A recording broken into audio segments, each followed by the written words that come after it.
IT, let us know when we can go live. We are live. Good evening, all. This meeting is going to start, even though it's about 15 minutes late.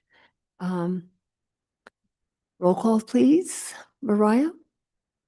Madam Chair Rios, Here. Vice Chair Bienvenu. Here. Member Beachside. Here. Member Cherry. Here. Member Aguilar Madrano. Here. Member Degnan. Present. Madam Chair, you have a quorum. Very much. Are there any changes to this evening's agenda? Ms. Cherios, we are requesting under new business if we could move item D to item A to be first under new business. Move item B to new business at first. Item D as in David.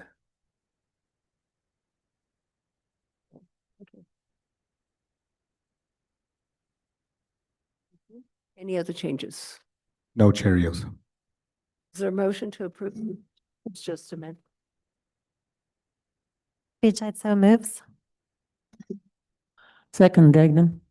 Those in favor say aye. Aye. Aye. Opposed, say no. Thank you. Okay, we have 4 sets of minutes. They are, and before we go forward, were these in the packet and did people have a chance to read them? Yes. December the 9th, 2025, January 13th, 2026, January 27th, 2026, February 10th, 2026.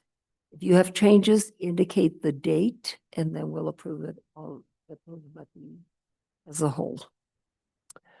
I move to approve all 4 sets of minutes as presented.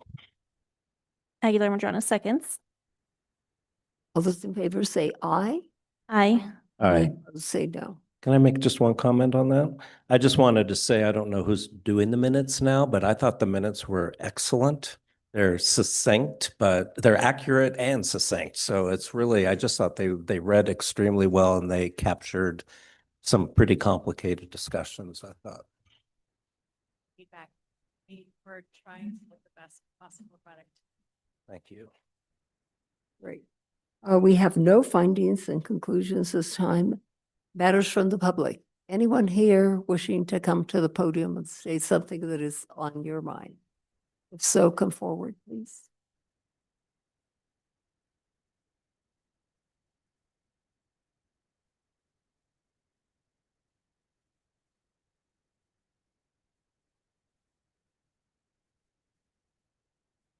That mic is not on. Now it's even brighter green. Hi, my name's Elizabeth West.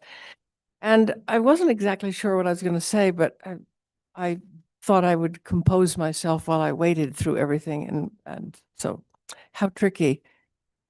I'm looking forward to how your board is going to be moving forward with the potential of new people coming in. And I hope everybody who is enjoying working on your board gets to stay somewhere or another. I could fill you in more details of what I'm saying, but I think I'll just leave it at that. And yeah, I guess I'll talk next time. Okay, thank you. Okay, thank you, Elizabeth. Anybody else in this room? Nobody else? Anyone online? Yes, Cherios. Stephanie Benenato, talk. Hello, can you hear me? Yes, we can. Okay, great. I'm sort of echoing what Elizabeth West said. I'm hoping that the historian position on the board will not take as long to fill as the architect's position has. And I do hope that both of those positions will be filled sooner rather than later so that there can be a complete board with the kinds of expertise that the ordinance states. Thank you. Thank you. Anyone else online? No Cherios. Thank you. Staff communications, what do we have? Staff? Cherios, members of the board, just want to announce to you that I spoke to the mayor last week about the architect position. And we do have one individual, the name of Joe Simmons, who is an architect. So he will be on the agenda for tomorrow evening's agenda for approval. So Or if it's at the council meeting. correct, governing body meeting, yes. Thank you for that. And anything else? No Cheerios. Can you kindly give us the dates of the awards banquet awards? The awards will be held, I want to say, May 9th, I think is when it's going to be. May 9th. Okay. Correct. And I think Amanda was going to send us a list of possible. Correct. And she was going to send it out, but she's out on leave today. She's not feeling well, so we'll get you that. I'll as soon- remind her, which I did by email. I'll remind her. Yeah, and I'll remind her as well. Heather, did you have something? Yes, thank you, Chair Rios. I'd just like to announce that Phase 2 of the Land Development Code update is getting started effective mid-April. And so we will be talking about the Historic Districts Ordinance specifically early on in that process. There are going to be technical committees, one historic and the other one is a technical overall working group regarding changes to the ordinance. So there'll be more details coming on the composition of the historic committee, but we would like to at least board members to participate in that process. Thank you, You Heather. might want to think about that coming in the near future. Is that it? Yes, thank you. We have 2 cases under old business and we'll move to those. And I do need to tell you a couple of things that I tell you every time. And it has to do, the first one has to do with appeals. If you do not care for the decision that we render this evening, you do have the option to appeal to the city council.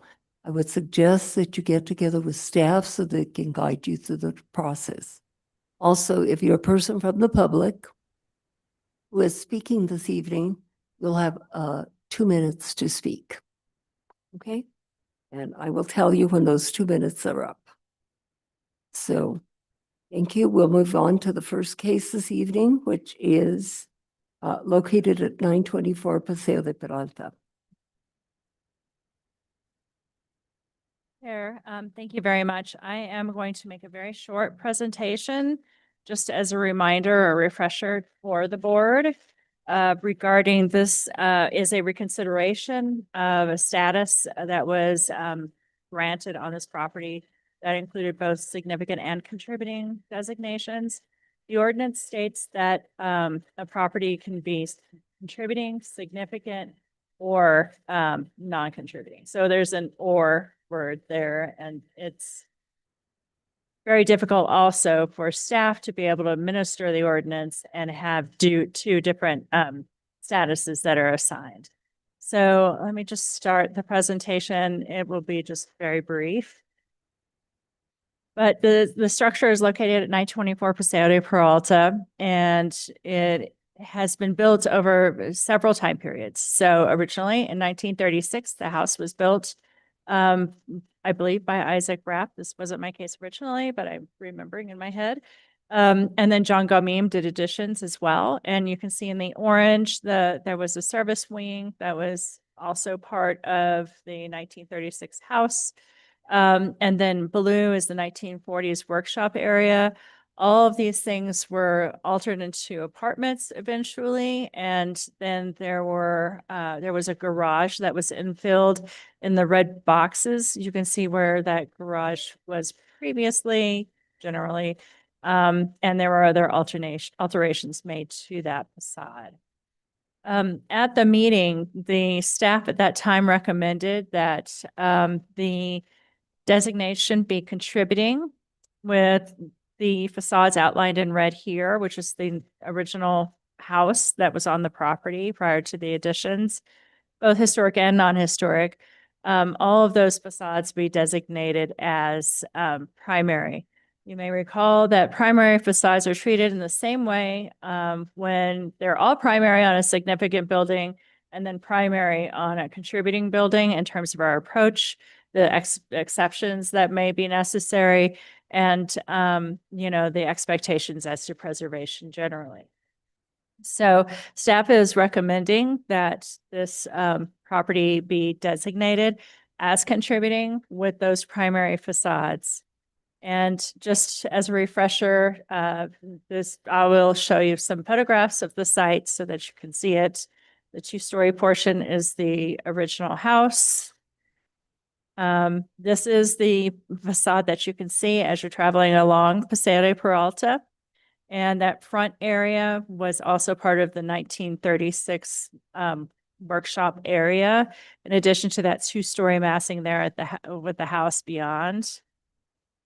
Another view of that sort of front area. This is the garage that was infilled at a later date from its original construction in 1936.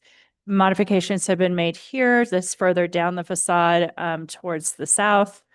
And then you can see the series of what was once apartments and now are, different spaces that are being utilized for different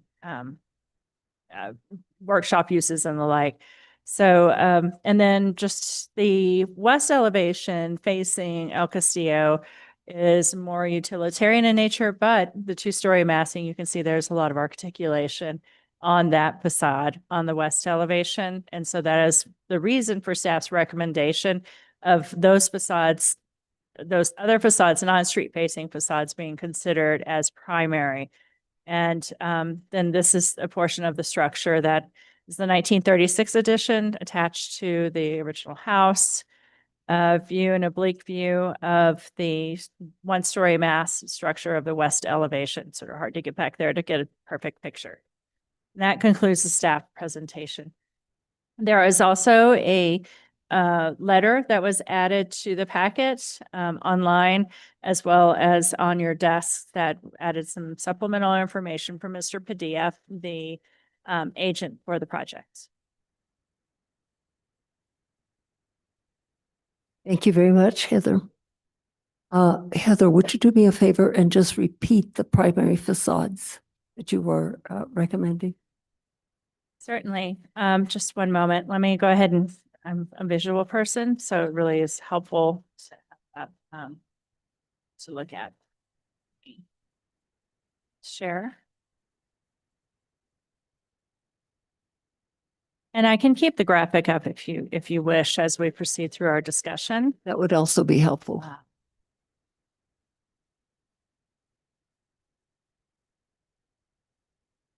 And whoops, I want to try to blow this up a little bit for you. So better on the screen. So facades, I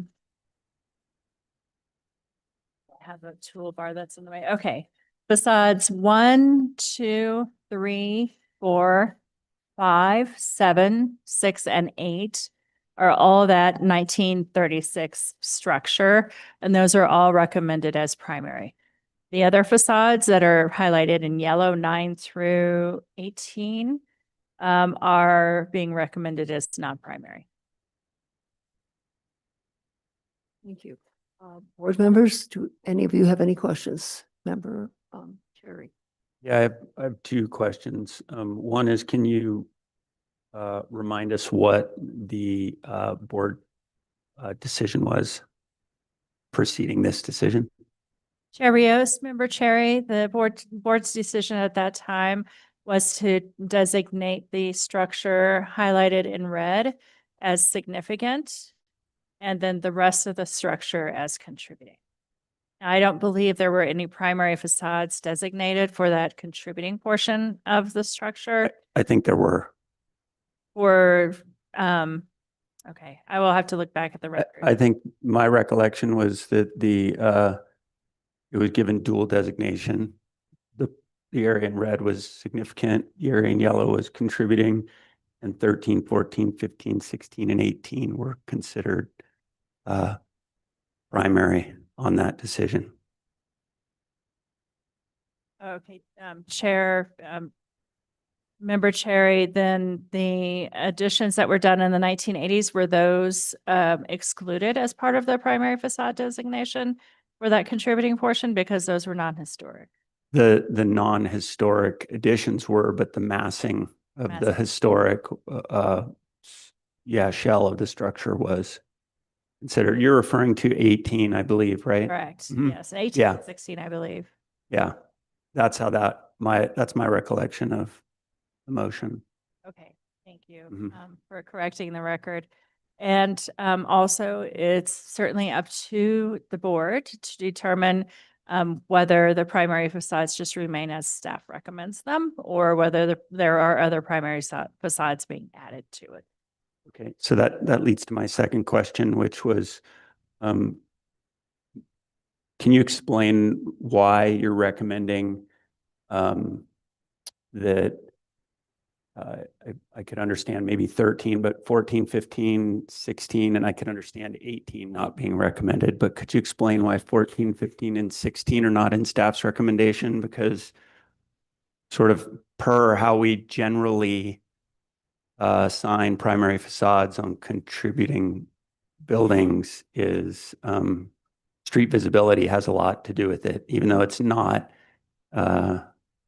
part of the 1930s structure. It's certainly historic. And if it were consistent with how we've looked at assigning primary facades in the past, I would have expected staff to recommend 14, 15, and 16 as well.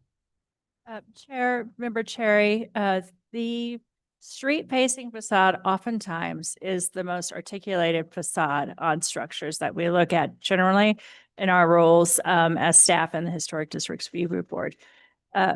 However, oftentimes street-facing facades are modified over time.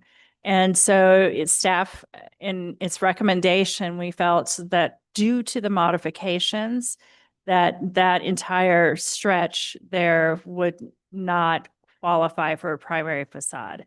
I'm hearing you saying possibly it's relative to the massing, and certainly there are historic preservation standards that call for only on contributing buildings, the retention of historic windows. That's something that still would apply here, whether it's primary or not, but an exception is required for primary.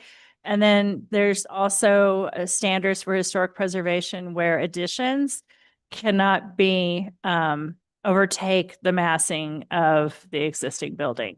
And just from a zoning perspective, you may have concern because the area that could happen where an addition could happen would be that front area that would be facing Paseo Peralta. So I understand your concern from setback standpoint. That's what I'm speaking of. But on the other hand, there's going to have to be some sort of parking for the structure, whatever its use might be.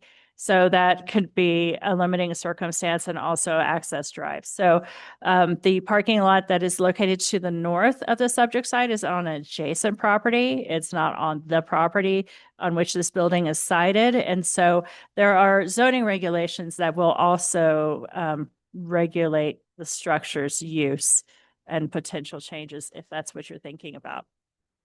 That wasn't necessarily the basis of the question. I was more wanted to clarify something. 18 was the only facade that there was really any discussion around protecting based on the massing. And so I think that motion stated that the non-historic additions within that facade were not considered primary. But just to me, 14, 15, and 16 look relatively unaltered from how they were when they were built. Of course, they were an addition to the wrap house, but that was just to clarify that. Thanks. Thank you, Chair. Thank you, Member Cherry. Member Benvenu. Thank you, Madam Chair. So following up on that discussion as one of either the maker of the motion or the seconder of the motion to reconsider, and also I think the seconder of the motion for the original designations. My view on reconsideration was really was relative to Director Lamboy's recommendation to us that really the code didn't provide for this split between to have one structure designated as contributing on one part of it and significant on the other. And that makes perfect sense to me. And I know that we did discuss that at the meeting when we originally did that designation, and there was some information given that that had been done in the past, which led to that outcome. But I think it makes perfect sense that that's really not the best way to do it, maybe not even an appropriate way to, a legal way to do it. So that was my thinking, was to get this back to either an all significant building or an all contributing building. But I didn't see any reason to really reconsider what the board had determined after a very lengthy discussion as to which the primary facades were. So the significant structure, obviously, all the facades of that were being designated primary by implication. And then we had a fairly robust discussion about which facades on the rest of the building to designate. And I really don't think that there have been any changed circumstances that would cause me for certain, and I don't know what would cause the rest of the board to reconsider that determination. So my view is that essentially what's before the board would be to change the designation of the significant part to non-contributing and designate the facades and leave the rest as it originally was determined. Member Benvenu, any other comments or questions? It appears not at this point. Mr. Padilla, would you come forward, please?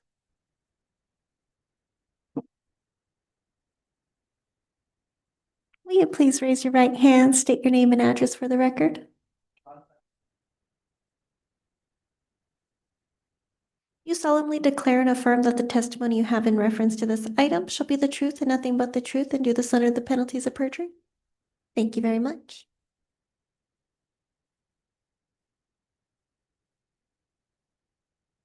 Begin with thanking staff, especially Director Lamboy, for taking the time to consider our request for reconsideration, and then the board for making the motion to reconsider it this evening. And I believe in the minutes that you approved this evening, this case was on there, is in that packet from the 27th. So I know there was questions about the motion, what was designated, et cetera. That is in that meeting, in those meeting minutes that you just approved. I really would like for you to consider the original motion that was presented by Mr. Duran as part of his staff report. I think it was very well thought out. It was sensitive to the status of the building, the age of the building, and the idea of how do we preserve a contributing building, or a building that is significant in how it's presented to the streetscape. However, what makes it all not significant is the fact that there were alterations. And in John Murphy's report, he details how the changes were made throughout the years, how it, where the infill was, where the change from service areas to apartments, et cetera. So I would really ask that the board consider, as Mr. Benvenu had just, board member Benvenu had just mentioned, the original motion that was for the building to be considered contributing, with the original primary facades designated as it was in the report and is before you this evening. It makes it easier for my client, El Castillo, to move forward with their ideas, their thoughts, their designs on how they can repurpose the areas that are not part of the primary facades and can be used to enhance their services to the residents of El Castillo. So I would really ask that you consider the motion before you to be contributing and primary facades as designated in the staff report originally and as presented to you again this evening. Thank you. you, Mr. Padilla. Any questions for Mr. Padilla, board members?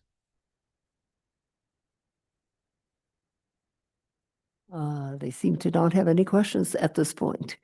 I will ask anyone in this room wishing to comment on this particular project, come forward. And you will have a 2-minute limit. You please state your name and address for the record. Yes, Elizabeth West, 318 Center Street, in the South Capitol. Do you solemnly declare and affirm that the testimony you have in reference to this item shall be the truth and nothing but the truth, and do this under the penalties of perjury? I do. Thank you. I'm really thrilled this is coming back for, well, the obvious reason that a couple of you and Member Bienvenue stated, and that is that in the code, it says it's either or. And we're living in a time of compromise and adjustment. And I think it should go like this, but you think it should go like that. And it's probably always been like that, but especially now.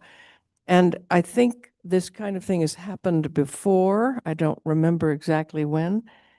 However, I do, in this case, agree with staff because it is not a good, in my way of thinking, it's not a good path to go down to chop up a building. And so if I were able to wave a magic wand, I would probably say this should be contributing, and then take a close look at what should be primary, because that's a way of preserving things. And we know that the windows will be protected anyway with a contributing designation. But I think that would be appropriate. It's a compromise, but I think it's an appropriate compromise. And it's having the primary or non-primary designation is a sort of a footnote in what you all do on occasion. It can help protect areas that might not be considered significant, but which kind of are significant. So that's my thought. Thank you. Thank you, Elizabeth. Anyone else in this room wishing to comment? It appears not. Anyone online? Yes, Chair Rios. That person needs to get sworn in.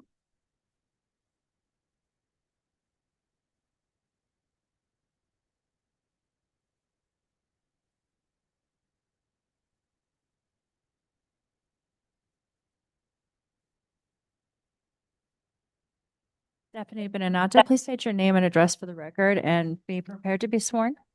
Stephanie Beninata, P.O. Box 1601, Santa Fe, New Mexico. Can you hear me okay? Yes. Yes. Great. Thank you, Stephanie. Do you solemnly declare and affirm that the testimony you have in reference to this item shall be the truth and nothing but the truth? And Yes. the penalties of perjury? Yes. Thank you. Okay, so I lost 15 seconds by doing the swearing in, but I understand that the law says it has to be either or, but I do believe that you've had other projects where you've given two different statuses to a building, and the way you had done it, I thought made perfect sense. However, I think that you cannot really call this whole building significant because there has been some changes to at least part of the facade on the later part of the building. However, I would be in support of maybe changing it to contributing, but keeping the primary facades as you designated them in the first discussion. As pointed out, there was a very vigorous discussion about what was primary, what wasn't. And even though a contributing building has certain protections, I think that primary facade designation gives it more protection. And I'm not sure that if it's not a primary facade designation, that you would require that historic windows be repaired rather than replaced. I think that you might say, well, it's not a primary facade, it's okay, or that would be the argument. And I do believe that the interior of the building can be changed to do whatever El Castillo needs to serve its population. I think you have bent over backwards many times for El Castillo, both in this location and north of the post office. And I think that it's really important to to preserve this building as much as possible. Thank you. Thank you. Thank you. Anyone else online? Yes, Chair Rios, Jordan Young. Ms. Young, please state your name and address for the record and be sworn. Gordon Young. I live at 652 Galisteo Street, and I know that I'm under oath. Thank you, Jordan. Do you solemnly, I'm just going to go through this one more time, okay? Mhm. Do you solemnly declare and affirm that the testimony you have in reference to this item shall be the truth and nothing but the truth, and do this under the penalties of perjury? Yes. Thank you. Yes. I just want to state that these burdensome processes are really difficult. El Castillo serves our community by providing housing and assisted living services to people who need it and pay for it. I'd like to see an H board that considers the uses and the people that a building supports and its future. Whatever designation is given should allow El Castillo to continue to conduct its business with administrative approval and to do whatever changes they desire swiftly. What if there were some sort of disaster and the need to repair or do maintenance was urgent? Would they still have to go through this long process of review and re-review? I really just want to urge the H board to take into consideration the people and the uses of a space in addition to the aesthetics. Thank you. Thank you. Anyone else online? Yeah, Chair Rios. Thank you. Board members, if you have nothing further, I will entertain a motion at this point.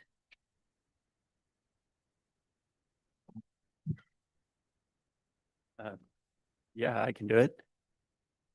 Okay, Member Cherry? Sure, in case 2026-011792 at 924 Paseo de Peralta, I would move to designate the building as contributing with facades 1, 2, 3, 4, 5, 6, 7, 8, 13, 14, 15, 16, and 18 as primary.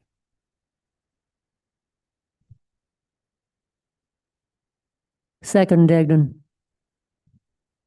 One second. And then you, did you have something to add?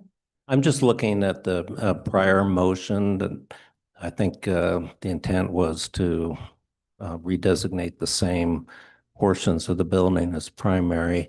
And in the prior motion on the east facade, there was an exclusion of non-historic alterations.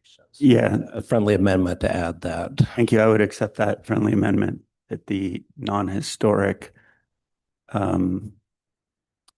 material be, Alterations. Yeah. the non-historic alterations be excluded. Thank you for that. Second accepts. Discussion. Me, when you say non-historic alterations, sometimes it's best to be more specific in reference to that, because in the future, when the applicant comes forward to make changes, they need to know, and so does the board need to be aware of what those non-historic changes are. So if those can be specifically stated, Yeah. be more appropriate. Bear with me, I'm And scrolling. if anyone can help, Member Beachside. Sorry, I don't think this will be helpful, but this is, I'm just reiterating my previous comment on the case when we first heard it, that the entire east facade is has alterations and infill that obscure the original facade from the street view.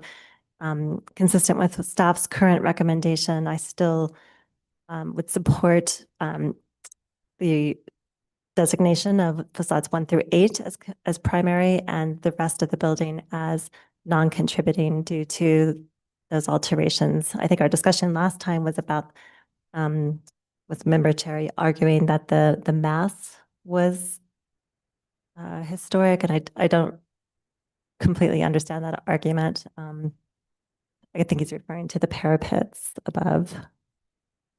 Anyway, that's my same comment as last time. Just want to go on the record. Thanks. So I can be more specific about Yes, the would you- non-historic alterations on the infill of the garage and the garage space, which I believe is facade 18. Um, 16. and yeah, and 16 that are, and I'm sorry, I'm looking at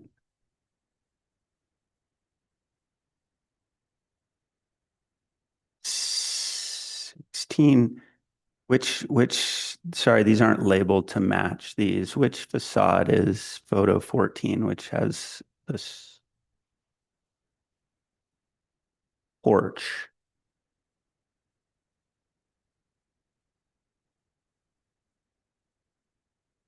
I think that's 18. Yeah. So I would say that there's an infilled portal on facade 18. Would you go to the photo? I can identify it for you. Yeah, I'm at the photo, but I can't change what's on the monitor.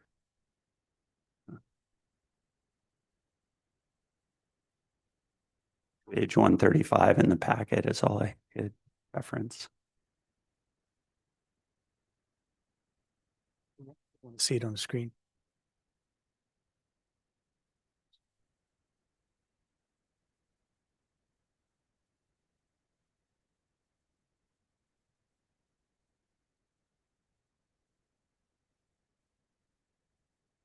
Madam Chair, Member Cherry, once the packet is up, I can walk you through the photos.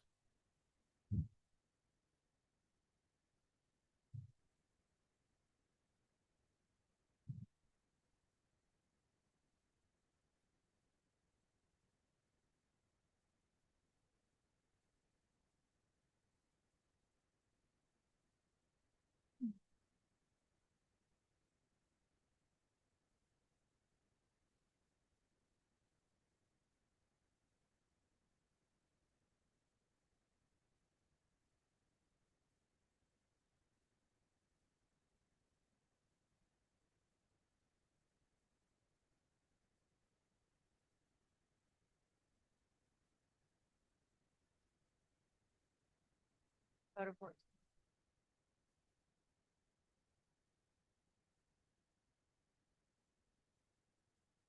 Yes.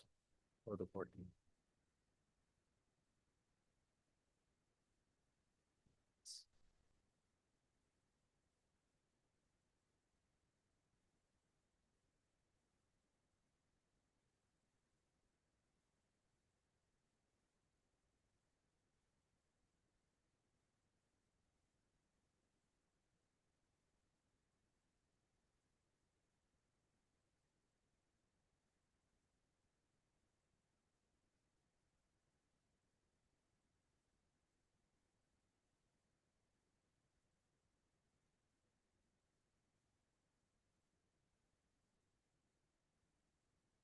That photo there is what's labeled as 18, Member Cherry. And that's been Yeah, that's what I. Yep. Yeah. So I can make this one. more concise. You want to look at the next picture, next photo?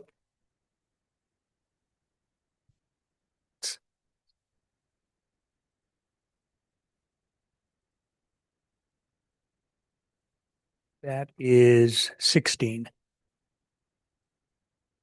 Those are in.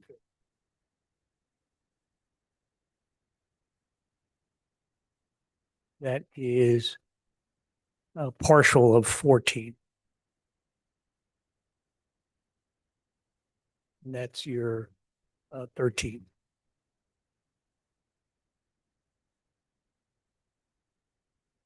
So going along the facade from the southern point to the northern point. This is photo 18 at the southern end. Photo 17, sort of in the middle. So that's 17, right? Not, this is 16 here. Yeah, That's photo. That's 16 in the primary facade designation. right. Cherry, that is 16.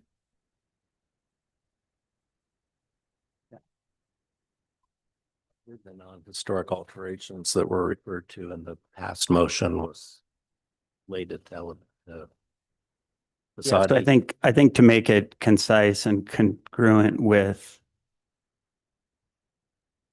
what's been stated in the packet is we would exclude the 1980s alteration and infills on those two facades. Okay, so we have a motion and we have a second on the floor. And anything further to add? Nothing further to add. May we have a roll call vote, please? Member Bienvenu? Yes. Member Bichette? No. Member Cherry? Yes. Member Aguilar Madrano? Yes. Member Degnan? Yes. The motion has passed, Chair. Thank you, John. Thank you so much. Next case is located at 1489 Upper Canyon Road, and I see that Mr. Purvis is here. And Lanny, would you give us that case?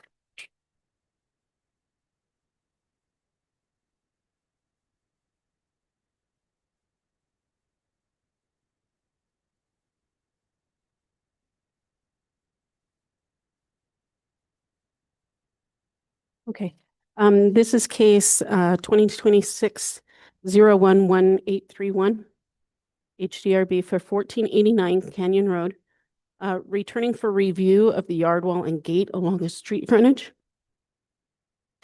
At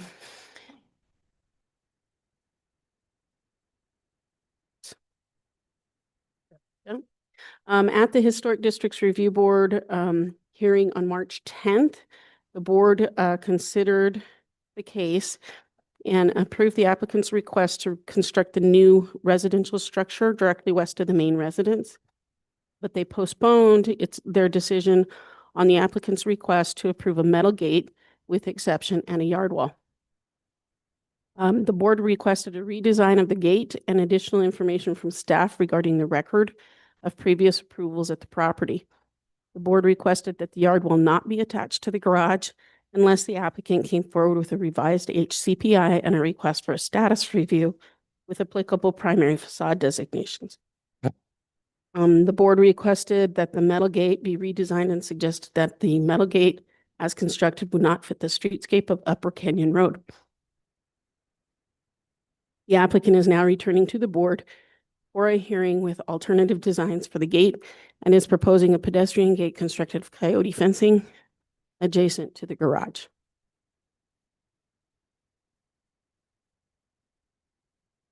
Okay, so the family residence that is there is designated as contributing, but the garage is not statused. It was built pre-1944. The property was approved for coyote fence, Latia gate, and yard wall under case 2021-003510 admin. It was originally approved with the coyote fence and a coyote fence gate. They came back for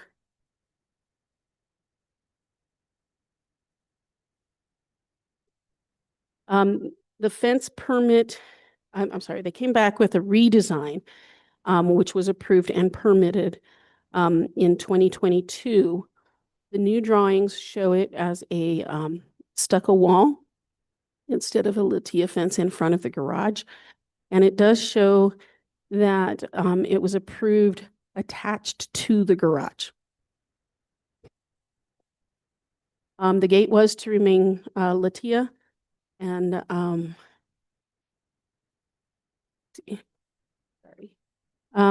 the approval did limit the height of the yard wall to 4 feet. The height limit for the administrative approval is 4 feet, and we believe that's why it was limited to the 4-foot height, even though the maximum allowable height is 4'7", 4'8". Sorry, 5'7". Yard wall is constructed currently starting at 4'7" and then steps up to 5'6", and the metal gate is currently at 4'7". There are only a couple of vehicle gates in the streetscape, one of which is a Latia gate directly across from this subject property and a board gate at the edge of the streetscape. The most probable reason for the approval of the Latia gate is that it matched the neighboring lot. So the applicant is currently proposing the installation of a 4'7" tall by 20-foot long metal vehicle gate where the maximum allowable is 5'7". And they are requesting an exception to the design standards for the material. And then they want to raise the height of the previously approved yard wall from 4-foot height to the as-built 5'6", where the maximum height is 5'7", and install a pedestrian gate of Latia's in the yard wall nearest the garage. So the applicant has given us optional designs, 3 different designs, and would like the board to approve what they feel best fits the streetscape. Option 1 is to keep the rusted steel frame and remove every other steel panel and install wooden balusters in those spaces. Option 2 is to keep the rusted steel gate frame and install wooden inserts. The bottom, which is the bottom option 3, is to keep the rusted steel frame and insert steel mesh panels where the panels are currently solid. In addition to the existing vehicular gate design, the applicant has proposed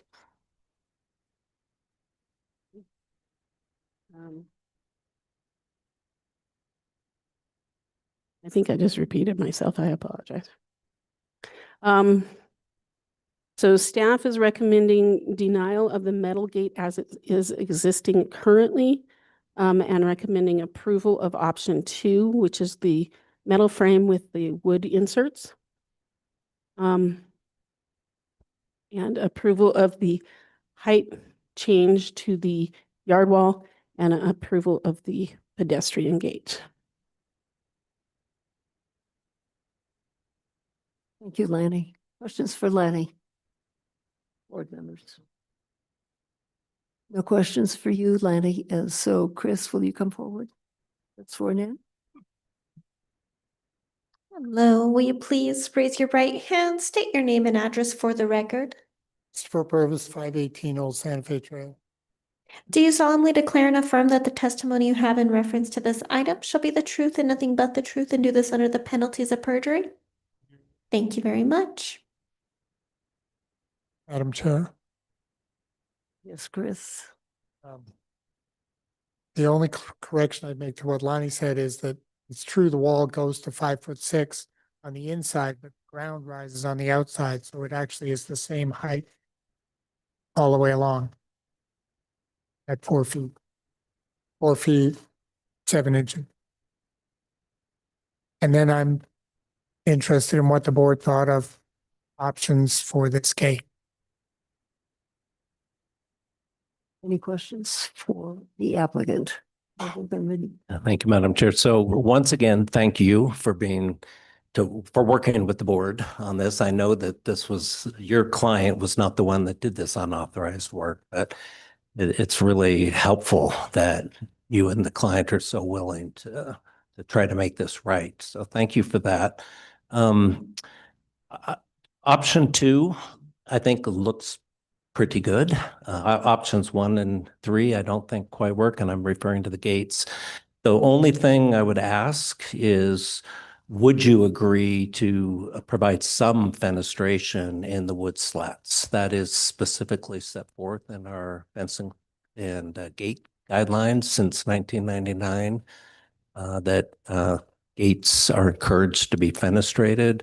We had a very similar situation not very far from this property on Alameda, I believe it was, where they also had a metal gate. We asked them to fenestrate the wood paneling when it was inserted. And by fenestration, at that time, and I would say at this time as well, it doesn't need to be anything dramatic. It could be just some cutout diamonds between the the slats, or, you know, you could use your imagination. There's so many styles to choose from in northern New Mexico for doing that. But I think if there was just something to relieve that solidity, since this is such a massive gate, it's huge. And it really stands out on the road as being unlike anything else. And the other thing I would add is that we had another similar situation a little bit further to the west on Upper Canyon Road, where we denied an all-metal gate. It was appealed. We discussed this last time. The governing body agreed with the board that it was out of place and not harmonious. They did do wood slats very similar to what you are showing here, but because it wasn't fenestrated and it was stained so dark, it almost looks like you're back to a solid metal gate. So anything that would prevent that, because that's really, it's not just that it's metal, it's also the heaviness of this huge amount of steel that gives it the out of place character. I think the board is in agreement on that. And even though it would now be largely wood, it might still give that impression if we didn't do something to make it clear that those are actually wood slats. So with all that, is that something you would agree to? Yes. Okay, great. So, and that's something I think we could easily let staff approve the final design of. So with that, and then as far as the wall, that seems perfectly appropriate to me, even though it was originally approved to be a coyote fence. I think if that application had come before us with this wall, it would have been approved and meets the code. And I'm very happy with the way you handled the separation with the garage. Thank you. Thank you, Member Moon. Anybody else for comments or questions? Nobody else? Anyone in this audience wanting to comment on this project, come forward quickly.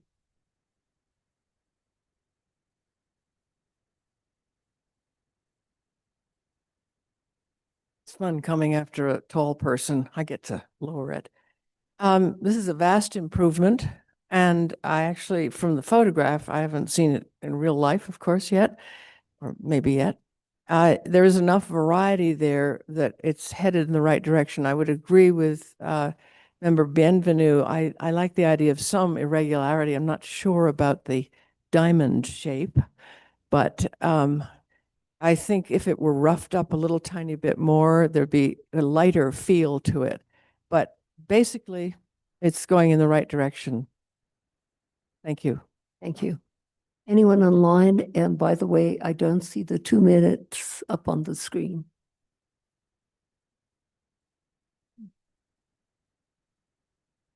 Chair Rio, Stephanie Benenato. Stephanie Benenato. I agree with Member Bienvenue's comments. I think that it's a vast improvement over what was first proposed. I think the wood slats is what is needed.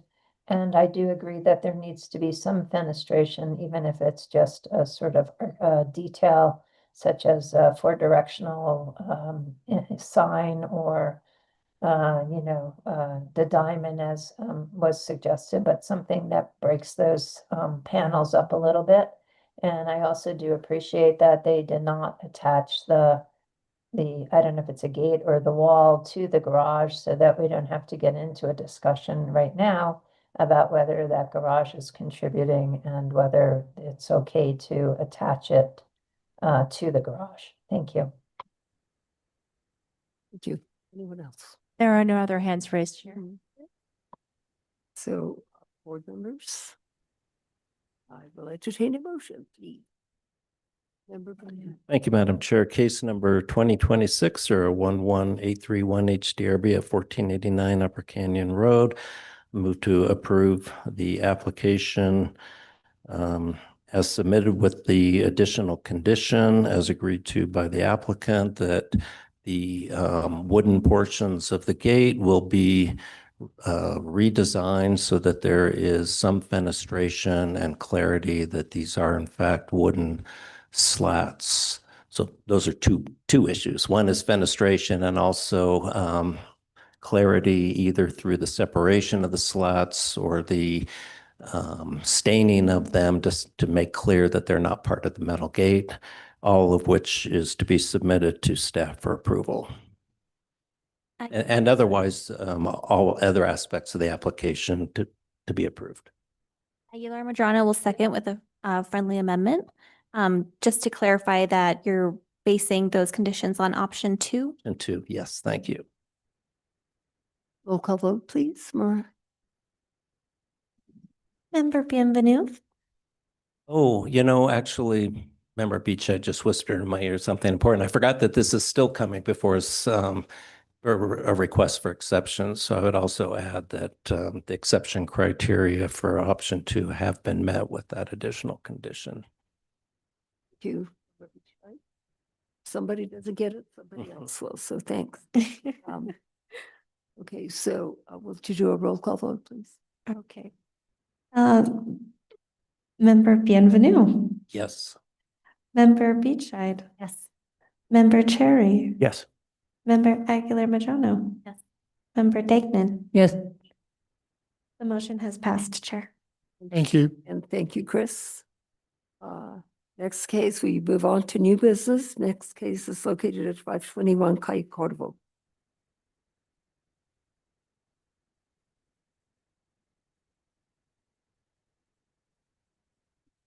Rios, I'll be presenting this case. The subject property is located on Calle Corvo, which is an infill development that happened subsequent to many of the structures that are located around it, like Plaza Valentine and many of the other areas along Garcia Street. It is somewhat contemporaneous in development, Calle Corvo is, to San Antonio Street, as well as Society Lane. And then much of the Don Gaspar Historic District was sort of, those buildings were of the same era. And so it is a unique character along that streetscape for that reason.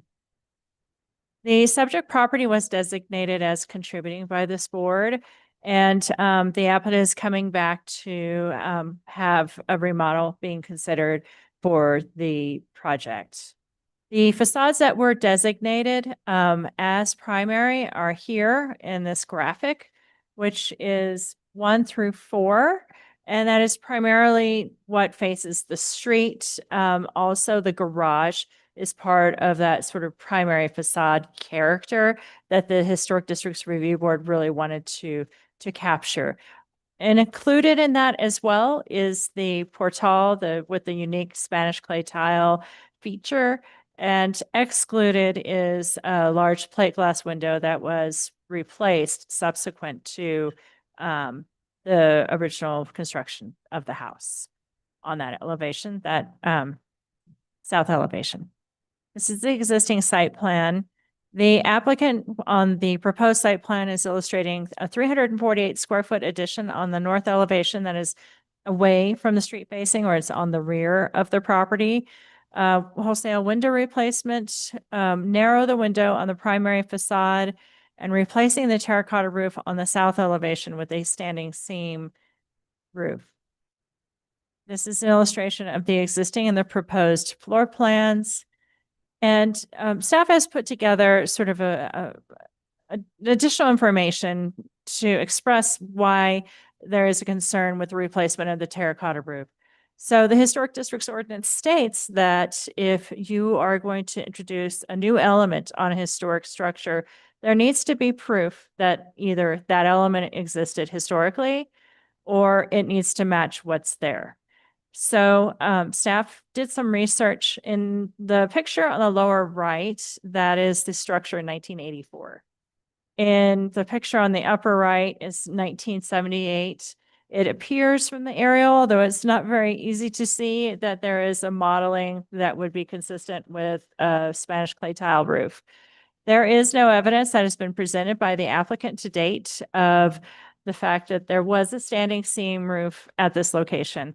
I did a survey of the neighborhood along Calle Corvo. There is a Spanish clay tile roof down the street on San Antonio Street. So there, this type of treatment during the 30s and the 40s was something that was somewhat common as new materials were being introduced into Santa Fe by the railroad. These materials were being used as accents, and you can find it on Houghton Street, in the Don Gaspar Historic Districts, and district and many other areas of houses that were built and with that vintage also on the west side. So it was an attempt to try to see if that indeed was potentially not a historic treatment, but I'm finding on historic houses that the Spanish clay tile was used often. This is an illustration of the elevation on the east, west elevation. Windows being replaced and the size is being changed, but that is not a primary facade. This is the north elevation, the rear where the addition will take place, and a portal will be added. And so there'll be, although there's large plate glass windows, that it is underneath the portal. And on the east elevation, there are changes as well, including the addition of a doorway. And the applicant is proposing to restucco the letter itself states that is a cementitious stucco, but the sample suede by Stowe, I don't know if the applicant's just referring to the color or if the staff's recommendation would be that it's cementitious because it is a contributing structure. And then the colors are dark walnut and dark bronze as accents for the replacement windows. I did have the opportunity to quickly chat with the applicant right before the meeting, and there seemed to be a lot of questions at the site visits today. I heard from the team that was there regarding a window assessment, and one of the thoughts is that maybe the rest of the project can be approved with the exception of the windows, and then the applicant could bring back a window assessment that wasn't included, but the applicant did indicate to me he has a presentation regarding that. And that concludes the staff presentation. Thank you, Heather. Any questions for Heather, board members? Yeah, I have a question. Member Chair. So you indicated that there was when you were speaking about the I'm not sure exactly which facade it is, but there's two picture windows. One's under the portal and one's to the east of it on that south facade that they had been said one of them had been replaced. Do you know which one you're referring to in that and what evidence you had that there was not picture window on that facade prior? Because there are a lot of houses on that streetscape that do have picture windows. Chair, Member Cherry, it's due to the material. Actually, this was excluded by the Historic Districts Review Board as part of the designation of the structure as contributing. And so we don't have much information about when it was replaced, but it is not original to the house. Which one? The one that is on the south elevation, you can see here, that I've got the illustration up. So that is the picture when the one under the portal or the one, there's two picture windows there. Correct. Yeah. And so the picture window that was excluded, and I didn't originally present this case, so I would have to double check the minutes, but I believe it was the one that's closest to the garage that was excluded. Okay. And the other window was not excluded. Okay. Thanks. Member Benvenu. Thank you, Madam Chair. So yeah, I think just to dwell on that for a minute, because I just happened to see the minutes from that meeting. I don't know, the findings of fact haven't been entered yet on that, have they? So, I don't think. Okay, so all we have are the minutes, but I think what it says, if I'm reading it correctly, that the applicant requested that the board exclude the window from the primary and the openings be excluded. But the board was of the opinion that non-historic material would need to be investigated later. There wasn't sufficient information. And so the motion was to designate those facades as primary, excluding the doors and windows that are demonstrated as non-historic to the satisfaction of the board. So I think it was really left for more information to come to the board. So it's conditional on the, Well, I we agree just with didn't know, that. I guess was the bottom line. That's my recollection. And really, there are houses in this area that we all know have picture windows. That is something that is very prominent in this area. And just as a bug that I'm putting in your ears. Any other questions or comments at this moment? yeah, I just have one more comment regarding that. Member Chair. Just observing that, I know to me, those two picture windows, the ones we're talking about, one of them is has a double pane piece of glass and one doesn't. I believe the one under the portal doesn't, but there's no indication, especially because we don't have an assessment though, that they could have been replaced, yet been replaced as originally being picture windows. I don't think I didn't see evidence of that in the Hickby anyway, so I just wanted to be clear that we're not misleading ourselves or each other, that there's any evidence of replacement of a non-picture window with a picture window. They could be picture windows that were just, the glass could have broken and been replaced with replacement glass. Thank you for that point. Anybody else? Just swear in the applicant. Will you please raise your right hand, state your name and address for the record? Raja Bose, 212 Lorenzo Lane. Thank you. Do you solemnly declare and affirm that the testimony you have in reference to this item shall be the truth and nothing but the truth, and do this under the penalties of perjury? Yes, I do. Thank you. Is this in a good position? Close. Can I request to have my screen shown?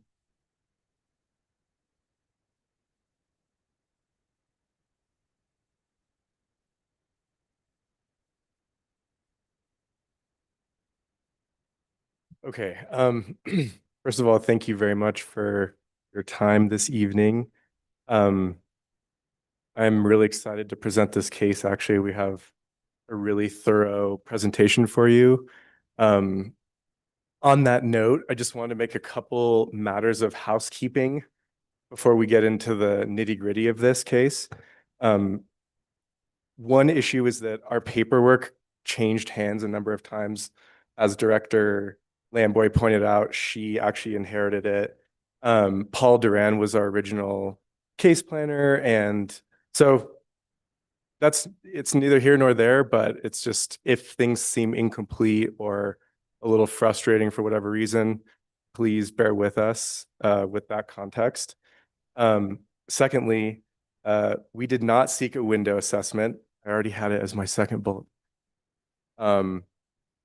Only because we felt like between John Murphy, our historian, and myself, the licensed architect on the team, the conditions were pretty clear. We know kind of the exact story of it, and I want to present it to you in the way that the team has come to understand it through all of our own research. And again, I know that that's not all necessarily represented in the original packet, for which I apologize. And then lastly, I just want to set the tone with you all that the client and myself are absolutely looking for approvals tonight, with conditions, with whatever we come to an agreement on. Our hope, not because we don't love the process, but our hope is that you could give us criteria that we could easily follow and staff could approve thereafter, which I know is standard. So nothing about this presentation is solid or everything is malleable. We want to kind of, make our case. Now, with that said, I am, as the designer of this project, going for approved as submitted, because I do believe that we're proposing a very appropriate and durable and respectful design. And then the last point I need to make on here is that it's my birthday today. So how mean you can be to me, it's got to be pretty limited, That's why we scheduled. Just yeah, and thank you to the staff and people involved in having me present early. I really appreciate that. Just a quick word on the owners. This is meant to be their full-time home. It's to provide the shelter of the retirement period of their lives that they've saved their money for.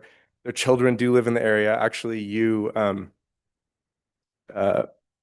I recently was before you for their home that we're building, the one on Abeta Street. So you have factual evidence that you know where their kids will live. And then the other thing is that they're looking to invest in this neighborhood. And I just want to leave you with that notion. The last kind of bit of housekeeping I want to do with y'all is that I just want to address the 3 specific exceptions that are actually in our staff memo. And then I just want to seek clarity, partially because one of them we're not completely clear on. I think the historic window shall be repaired or restored is pretty clear. Architectural finishes, features, blah, blah, blah is pretty clear. This middle one though, the 14.4 point blah, blah, blah, no new opening shall be made where one presently does not exist. We were a little confused as to why that was applied to us, only in that we are not proposing any new openings where openings do not exist, just to be clear. But I want to give my presentation in the right order and all that, but that would be one clarification that you can ponder on your end, please. Okay, so outside of all the legalese that we're dealing with, the kind of fundamental points we're debating up here are whether or not we can do the standing seam roof in lieu of the terracotta. And then the window discussion, which is kind of tripartite. It's the actual Muntin layout, you know, the actual design of the windows, regardless of who makes them. There's the repair versus replace kind of philosophy. And then there's our kind of what's become a contentious thing that we really were hoping was almost a minor detail, which is the kitchen window sill height being adjusted by a few inches. So I'm going to go through these points. I think the terracotta roof replacement, that doesn't seem like a huge deal to anyone. The client is very open to not mounting a huge response to that. And I actually really appreciate Heather's kind of evidence-based, detailed argument that I fully respect. So, and I have full authority given to me from the client tonight to make decisions like that and negotiate with you. So I would like to cut that proposal from our application, however it may be recorded. So we're not seeking that design decision and thereby the exception that applies to it, which I believe is, that was the only thing in that particular exception. But anyway, that's for you to decide. Okay, so let's get into the windows here, just to remind you all. So here's our set of primary facades. One, just to address Member Cherry's comment right off the bat. Okay, so from a facade layout perspective, we definitely believe that the openings, you know, are original, and that's what the HICP says, and that's what you all agree on. That's for sure. As far as the Muntin layouts, Member Cherry is correct to say that we don't have any evidence that they didn't just replace an existing picture window with a new one. I would also say, though, that we don't have any evidence of the contrary. And the HICP, unfortunately, those images go back to, I think, 84 is the earliest one. And I actually was emailing with John Murphy earlier, which I'm happy to provide this actual documentation to staff or whatever in another point.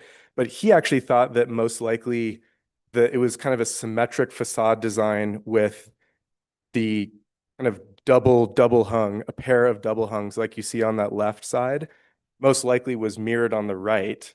And then the middle panel was the 2 divided lights with the picture that we do think that picture was original, by the way, the living room center piece. So, you know, that's kind of neither here nor there. We are pursuing an approval. If the condition is that you absolutely don't want us to put Muntins in it, because neither of us have evidence, okay. I mean, it doesn't feel like the best argument. In a matter of design, I would defer to the architect or person holding architect seat to kind of chime in on facade design as it might have played out. Now, that being said, there are other picture windows elsewhere. As we know, saying there's something elsewhere isn't really evidence one way or another. However, I know you appreciate a deep dive in that. So I did go ahead and do a very deep study of Calle Corvo itself. We're kind of asking the question, what's the character of the streetscape? And then what's the character of the district, right? Which I think are the questions that you're asking as well. We actually went ahead and took a picture of every single of the 19 houses on the street. And I realize these are very small and that's not meant to evade you. I'm happy to, again, issue this documentation after this presentation. But if you'll trust me, this is how many have picture windows. And this is how many have divided light windows. So you can make whatever argument one way or another, but as far as the evidence goes and as far as the existing character of the streetscape, which I believe is of primary importance to the board, even beyond the district itself, which I actually think it's misleading just because streets can be one-offs in one way or the other, but the district is the kind of unifying force. But nonetheless, I think that point is made. And you know, I just want to put this out there into the philosophy that Santa Fe is a living, growing organism. We have a deep respect for our history and we love our aesthetic and we believe in it, as do I. But you know, if you look around the district, you also have, excuse me, tons of beautiful examples where new window systems were allowed to be installed, honoring the original Muntin patterns, the original openings, the original proportions. And you see a degree of kind of durability and success, I would say, architecturally. So just to make that point as well, in honor of the full home window replacement that we are pursuing. Okay, so let's get into the nitty gritty about the window, this kitchen window sill. So the first question I want to ask is, does this have anything to do with that exception? Because we're not proposing a new opening where there was none. We're merely shifting, sorry, I'm going to leave presentation mode so I have my cursor. We're merely shifting the sill of this window up by literally not even a foot, like 8 inches or so, basically to accommodate what we believe to be a great improvement to the design of the house. And that is that the kitchen, you know, it's very customary, actually, especially in this period, which is surprising that it didn't have it already, to have a sink by the window. And I know that the H board is not technically concerned with matters of the interior of the house. Nonetheless, as the architect, I feel compelled to let you know that the only reason that we're pursuing this is just to give the opportunity for the best kitchen layout that we think we can possibly give. And also because the client would like to see out of the window and watch their grandkids in the yard or see who's coming, or, you know, pretty typical American home design feature. And also, okay, so now we're getting back to the conditional thing about the primary facades unless it can be demonstrated otherwise. Look, I'm not trying to deceive anyone. Like I said, it's neither of us can prove whether there was a picture window or not. However, what is there now is it is a vinyl window. It is double glazed. It has modern sealants and install methods. It has plastic screw hole caps. So I'm not going to sit here and try to tell you I know whether it was a plate, like the design of the original Muntins. I'm just telling you that it's definitely not the original window. And I do think it's the original opening. And we are asking to change the original opening a little bit. So that's where the exception comes in. But I'm hoping that I can make a reasonable argument to you that that's a reasonable, or sorry, how many times can I say reasonable in a row? What I'm asking you to do is to consider the thoughtful design and the needs of kind of the future users of this house who are going to pay, you know, half of their retirement fund to bring this house into the next century. You know, so I'm just pulling you back to this elevation again to remind everybody where we're at with the design. So on that note, we're also here to talk about the design of the Muntin layout that would be acceptable to you, the board. And, you know, yes, we went back in with the gridded Muntins on the central window of the living room under the portal, only because honestly, we thought that would be what you'd want to see. The client and myself are definitely open to returning that back to a so-called picture window flanked by 2 divided lights. We actually lowered the kind of density of the Muntins because, again, to seek a certain proportion around the house. Again, if the board should be inclined to approve with some specific design note, then, you know, so be it. One point I'd like to make that I know has resonated with this board in previous cases, and I think is a really legitimate thing, is that the staff is already recommending approval for the rest of the house. We fully intend, at least for the new walls, to put new windows in, of course. So basically, you've already approved effectively some of these new windows. And what I'm kind of continuing the argument is, well, for the actual integrity of the overall remodel of this home, allowing a full window package feels appropriate.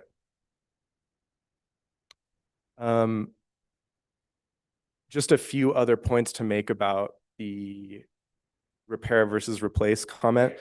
Again, fully open to design possibilities or ideas from the board, but it just has to be said that the energy concern we have is real.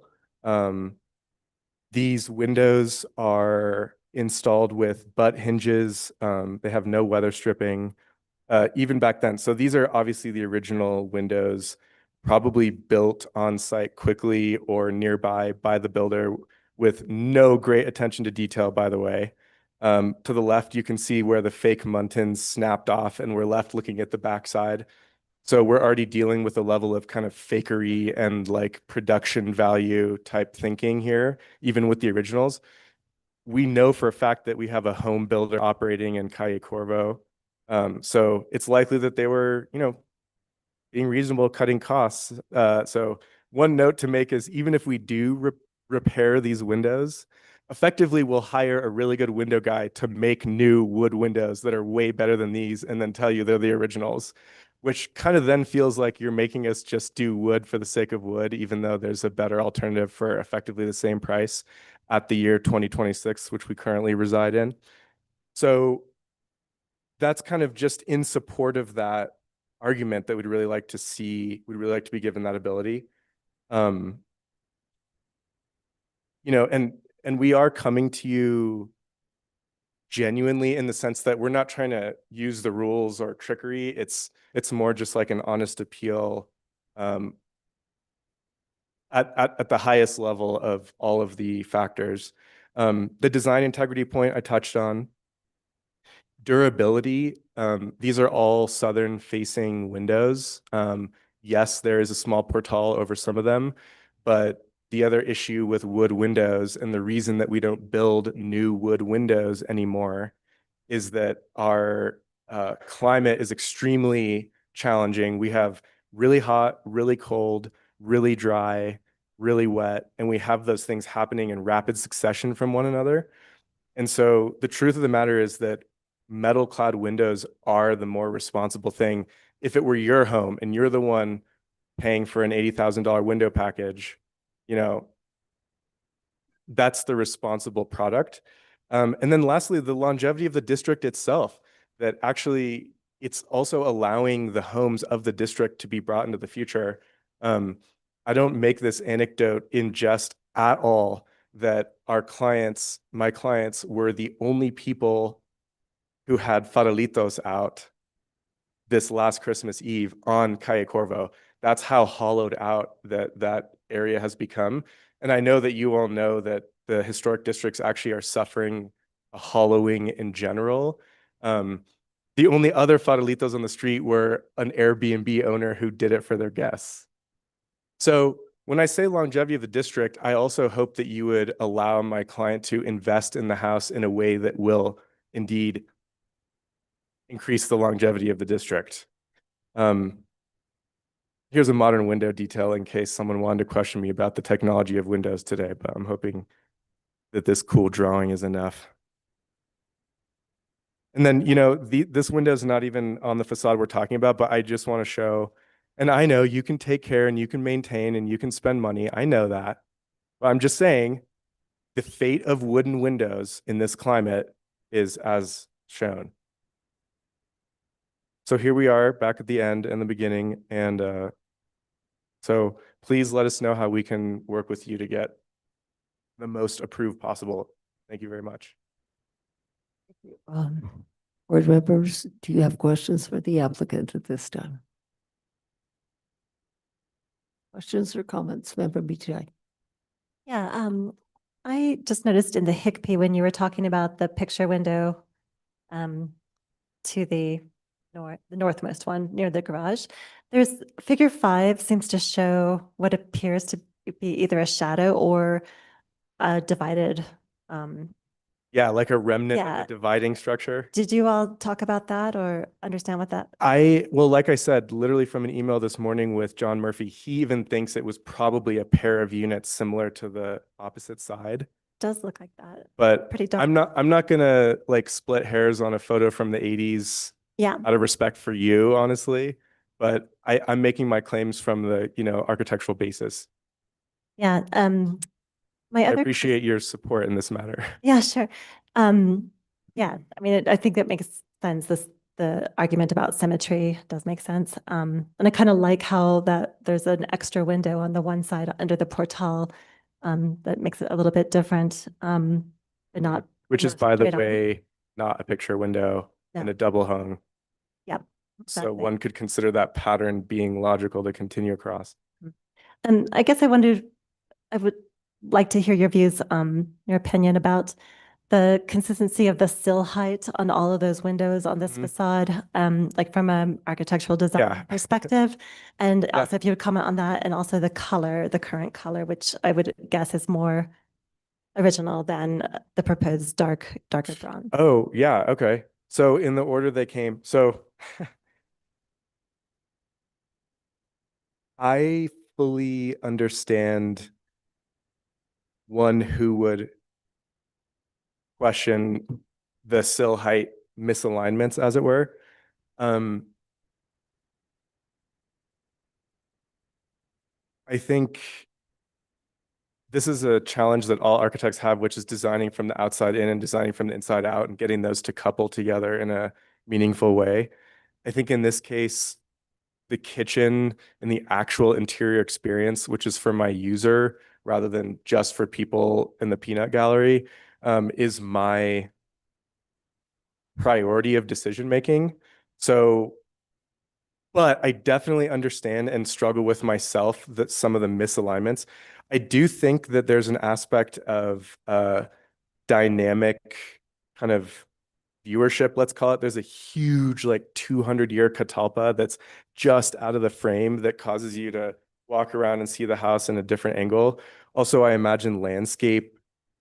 Well, I know the client wishes to go in with nice landscaping that would kind of obscure where the building hits the ground and effectively give a dynamic kind of sill movement anyway. I'm not going to sit here and tell you it doesn't bother me a little bit, but it bothers me not to cut off like 5 feet of the usable kitchen counter, or go in with some nonsense detail where we do what you ask, but then we still put the sink anywhere and like do some uncomfortable detail that then you can see from the outside, which would be technically allowed. So it feels like the architecturally correct thing to do. The last thing I'll say is, whereas there's 4 cells of the divisions on the counterparts, we knocked it down to 3 cells. So the concept of the change in sill height does eliminate a logical 1 cell row from the Excel spreadsheet, so to speak. Like, in other words, this is supposed to align with a Muntin, but we're respecting a grid, as it were. And then the color, to be fully honest, I have not actually discussed that exact issue with the client. However, I would be very inclined to think that, and they've given me the authority to agree to something like that, were it to be a condition that you require. Member Benvenu. Thank you, Madam Chair. So thank you for spending your birthday with us. We really appreciate that. Thank you for coming to my birthday. Presents? Party. Working on it. Party see. favors, Let's I see. guess. You're about to let me know. Yeah. Okay, so yes, I think that the color is an important point, because that just Sure. does, I don't think the color scheme of the trim of the windows fits into that neighborhood unless you show us some examples, and it has a very contemporary flavor, that dark bronze and that very dark color. So that I do think needs to be rethought. What about that? You make a lot of excellent points that I think we've all thought about in looking at this property. That picture window is a bit odd, the one nearest the garage. It's certainly not old. It may have been one before, but we don't know. There is, it does seem to make a certain amount of sense that it would look, that if someone was designing this house, they wouldn't have a picture window there. They'd have something matching the windows on the other wing. So I can see, even though I think picture windows are very characteristic in this area, that one, I'm not sure it always was one, and it doesn't necessarily stand out. But what about the one under the portal? Yeah. That does look extremely characteristic to me. Yeah, and I actually agree at this point. I've been sitting looking at this building for so long. I agree. I mean, it could easily be a picture window. I don't think it would damage the character of the design at all, or the integrity rather. Right. I think that's true too. And then, we are extremely protective of windows on primary facades, as you know, and I think for very, very good reason. It's a constant struggle to balance people's needs for modernization and protecting the integrity of these historic windows. These windows are a little questionable, though. They're not great. Yeah, they're not great windows to begin with, and they're not in good condition. So I'm not sure that going to a huge amount of trouble to try to protect these particular windows with fake muttons is really doing a big service for anyone. So I'm inclined to think that in your particular case, there's room for modification, for a little different approach than that we would not want to set a precedent if we ended up that way for other windows, because you naturally make the point, well, it's important to have nice new windows that are more energy efficient. That's honestly never the winning argument for us, because if we accepted that as the winning argument, then we'd never be able to protect a window. That might factor in certain cases, and it does, but that in and of itself can never be the determining factor. So just be aware of that. I'm not saying that for your benefit so much as just why it would not be. We always want to be careful not setting a precedent where someone would say, well, look, you gave them to this other house. No. And I fully respect that. And honestly, that's kind of why I try to lean into the actual architectural opinion about why we want it, and not just lean on secondary, smart, yeah, globally true stuff. Yeah, I think your approach is well taken. So yeah. Oh, and as far as the alteration of the window opening, I mean, it does alter, first of all, it does alter an opening in a primary facade. And that is, I think the citation in the staff packet is off, but it is correct that the ordinance says no openings shall be altered. Yeah, it's just the wrong exception copied maybe. I think it's citing to the wrong section. Yeah, but I hear you. Yep. That is what. So we is still being need that referenced. exception. I think so. I mean, I know so. Yeah. In this No, and we, particular case, I think that it doesn't bother me personally, but it maybe look almost too symmetrical in some ways if they match up too closely. And to me, right, because they have different functions too. to me, it reads as windows in a kitchen now, which Yeah. is very traditional in this neighborhood, that people have windows looking out from their sink onto the street. And that's to me what that would look like, so I'm comfortable with that. And I'm really glad that you and your client decided not to persist on the roof over the portal. Not even one bit. Yeah, that is extremely character defining on this particular house. And, I'm sure your clients want to protect the character of this house just as much as we do. They do. Yeah. In this case, they really do. Yeah. Not always, but in this case, they do. I'm sure that was part of the reason they were attracted to the property. So those are my thoughts right now. Thanks. Any other thoughts from other board members? I'll go. I'm going to speak for the windows. I think I'll speak a little bit about the windows and about some of it architecturally, pertaining to how I think the code's relevant. I guess I would fundamentally really just sort of disagree with most of what you said about the windows. I think that they're a testament to durability. Windows that were built in this era actually tend to outlast modern windows in my experience. The photo that you've conveniently brought up is a testament to lack of maintenance. Yeah. But the one that is really interesting to me is the one on the right side of the picture window that's being portrayed as fake muntins. So these windows have true divided light. Since we've made some suppositions about, the authenticity of. You're calling this true divided light? No, I'm not. I'm getting there. Okay. I let you speak. Give me a moment. Sorry. So the windows on the house are true divided light. That one's not. So the supposition I would make here is that the lower 4 panes of that broke, like maybe a basketball went through there and one pane was replaced and then a grid was applied on the inside of that window. That's what it looked like when I was there, because I know that the divided light above that are true divided lights, and the divided lights on the window to the right adjacent of that are true divided lights. So you can see the light, respectfully, Member Scott Chair, you can see the light coming between the two Muntin pieces right here. You can literally see it coming through. Yeah. I completely disagree that any part of the house is true divided light. I don't think that's true. It's one window package.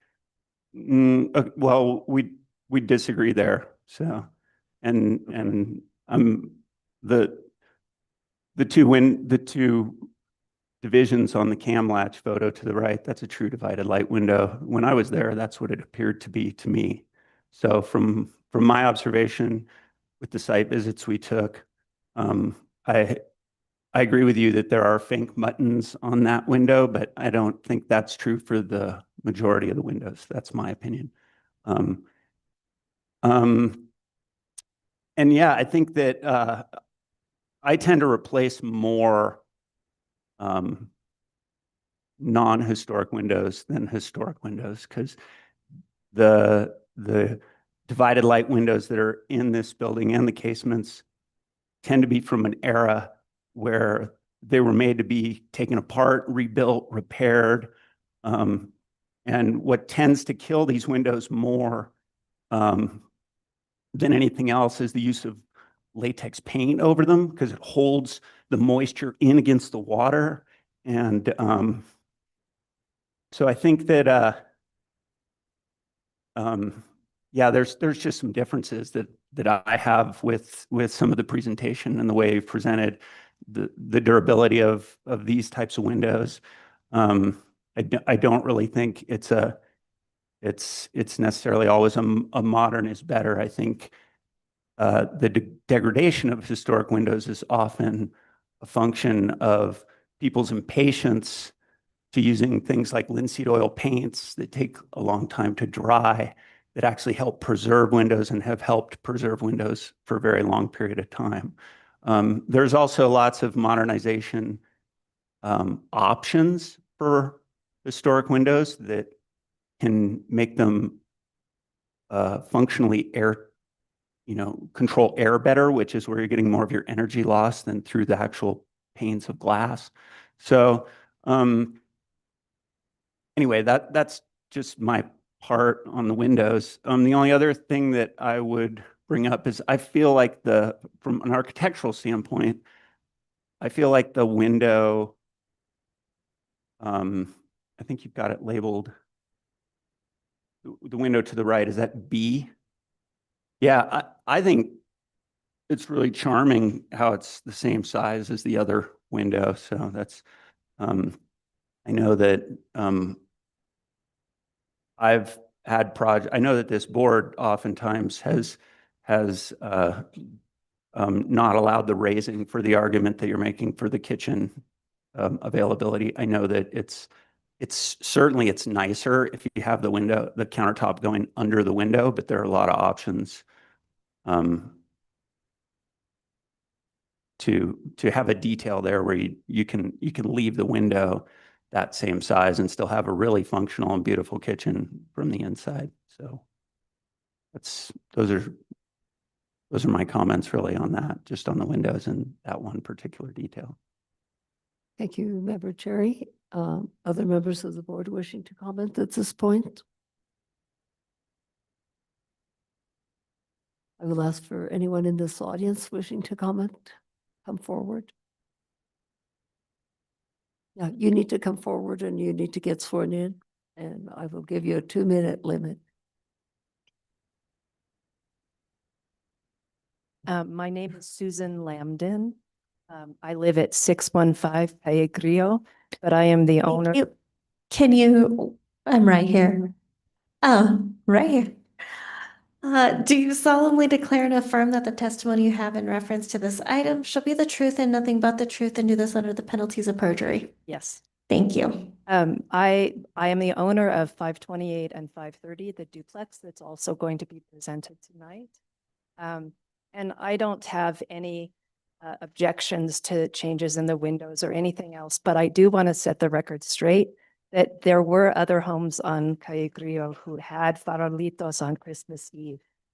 We have my life partner, David Kozlowski, has lived at 528 Calle Grillo for 35 years. And for most of those years, we've had an open house and we make hundreds of tamales. And so we want to invite the new neighbors when both construction projects are done, the next time we have a Christmas Eve. And please note that David not only set up the farolitos for our property, but also for the next door neighbors who are not local residents. So I just wanted to. Thank you very much. Anybody else? Elizabeth, you've already been sworn in. Hello, Elizabeth West again. I heard something kind of interesting while you were speaking, Mr. Bose? Right. When you said districts, I was thinking about the difference between districts and streetscapes, and you said the streetscapes aren't that important in relation to the district. I can't remember your exact words. But I got to thinking, actually, it is important to know that there is a difference. I think of a streetscape as being important because it's like a little neighborhood. And districts have a lot of variety, but often a streetscape can determine what should be built along that street. I like that you said, please let us know how we can work together. That's really great. And I'm assuming when you said you were going to be honest in your appeal, but new windows would then be said to be repaired. I suppose that was a joke, but I don't recommend having jokes like that. I think this is an adorable house, and I haven't been over to see it in person, but I think your presentation is really good and interesting. And I kind of like the symmetry of what is supposedly it's going to be, I guess, the kitchen area, the window, and the one on the left. But I am glad that the H board is going to make that decision. Thank you. Thank you, Elizabeth. Anyone else in this room wishing to comment, come quickly? Nope. Anyone online?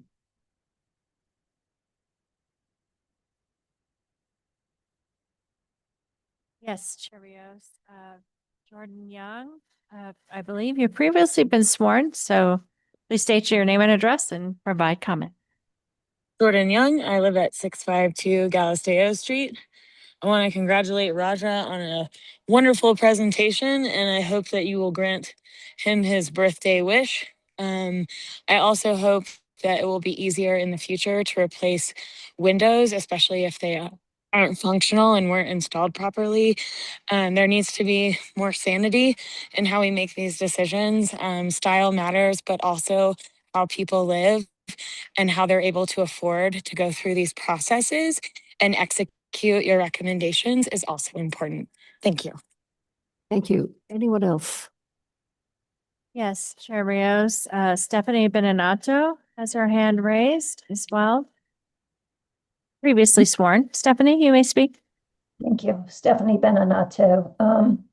I would look at the actual requirements for changing the window size, and that would include considering other design options, which I heard Member Cherry said there were other design options, and whether it's a hardship. And I understand that, you know, they want the window height to be at the counter height, but there are other ways of doing that and still getting the counter height that would work.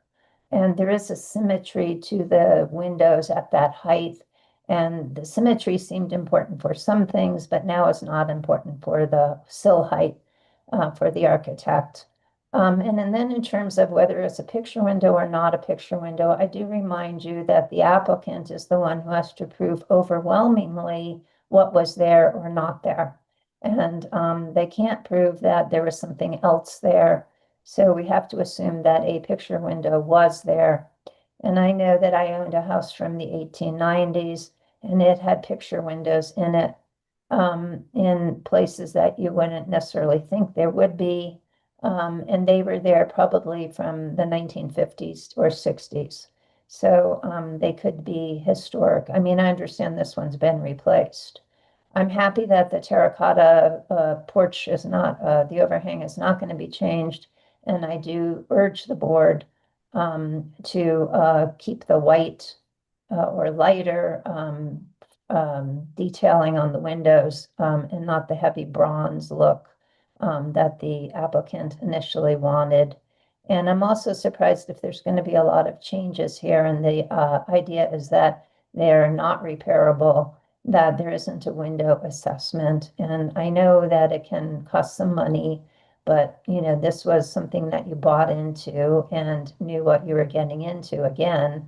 And I think it's important that you maintain policy consistent. Thank you, Stephanie, for your comments.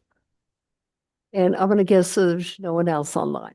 No, Chair Rios. There's Ruth is what's listed. Ruth, if you can please state your name and address for the record and be sworn. And unmute if you have not already. Great. Thank you. Yes, my name is Ruth Williamson. And what other information did you need? Will you please state your address for the record?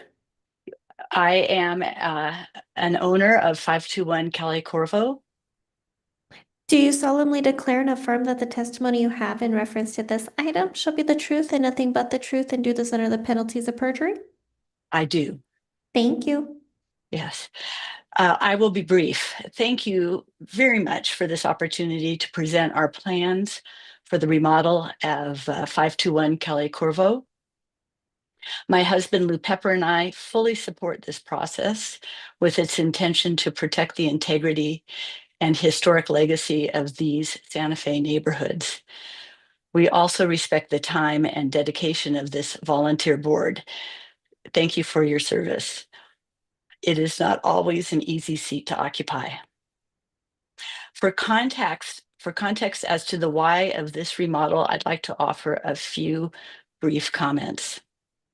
My husband and I enthusiastically purchased this house over a year ago because of its proximity to our daughter and our future son-in-law. Their house, remarkably, is a 5-minute walk. Someday we hope to be able to support their family, meeting our grandchildren after school or going to performances at Acequia Madre Elementary. It is our intention to fully comply with the codes for our historically contributing neighborhood and, with our remodel, bring this small home forward with design integrity and historic precedence. We also want to take advantage of its location at the bend of Calle Corvo. Inside, we are orienting the kitchen to face outward to the street so that we might interact with our neighbors walking past. We plan to put a small garden out front, again to connect the home with our community of neighbors. And as we did this past holiday season, but clearly not the only ones, we will line our home with farolitos and open our doors to celebrate the season. We did this last year. It was really easy because we had no furniture in the house. In these ways, we hope to enliven a neighborhood where, oh shoot, I'll leave it at that. Thank you for your consideration. Well, thank you very much for your comments, and I was going to let you go on since you're one of the owners, but you stopped, so I appreciate that as well. Okay. Anyone else? Board members, do you have anything further to add? If not, I will entertain a motion. Someone? Anyone? Member Beechey. Thank you, Madam Chair. In case number 2026-011-886, HDRB at 521 Calle Corvo, I move to approve the application, noting that the exception criteria for the terracotta portal has been removed with the applicant's agreement to restore that in kind, or replace that in kind. Or leave it. Okay, thank you for the clarification. So that is one condition of the motion, that the current terracotta portal be retained. And noting that the exception criteria for the other two exceptions have been met as follows.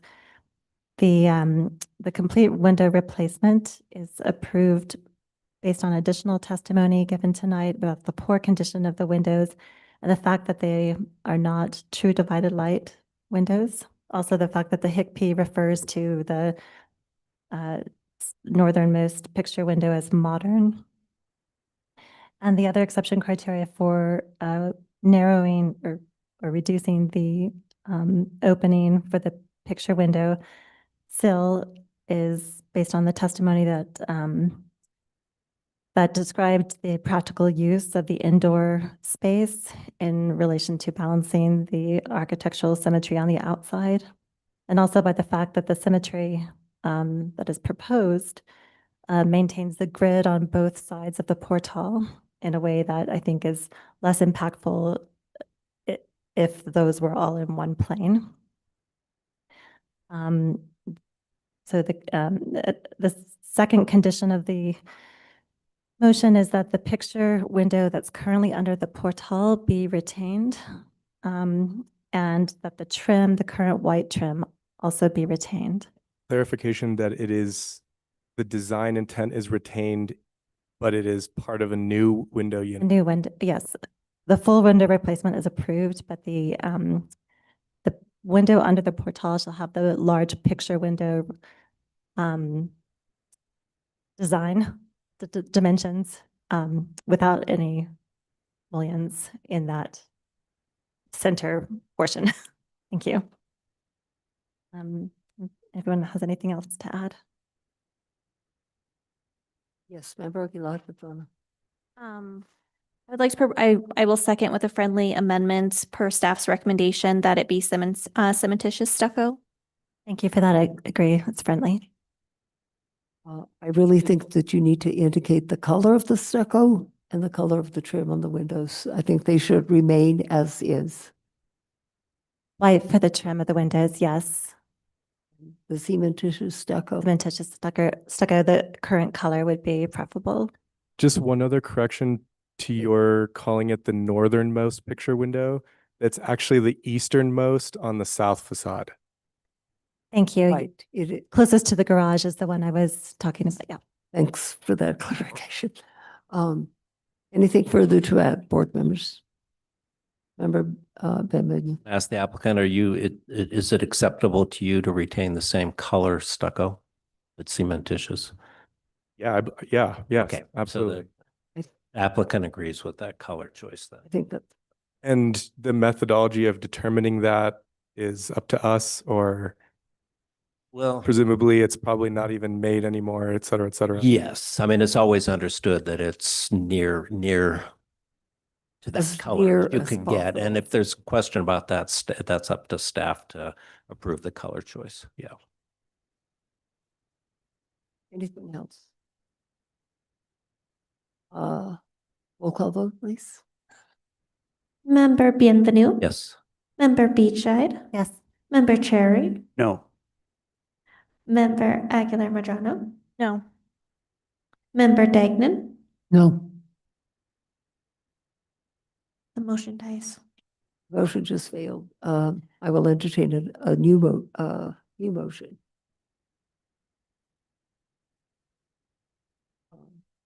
One of the three? Please go for a new motion. I just save time. So somebody, Member Cherry, Member Aguilar Madonna, Member Degnan. One of you, please. Can I get a point of clarification from staff? Absolutely. So in the recommendations,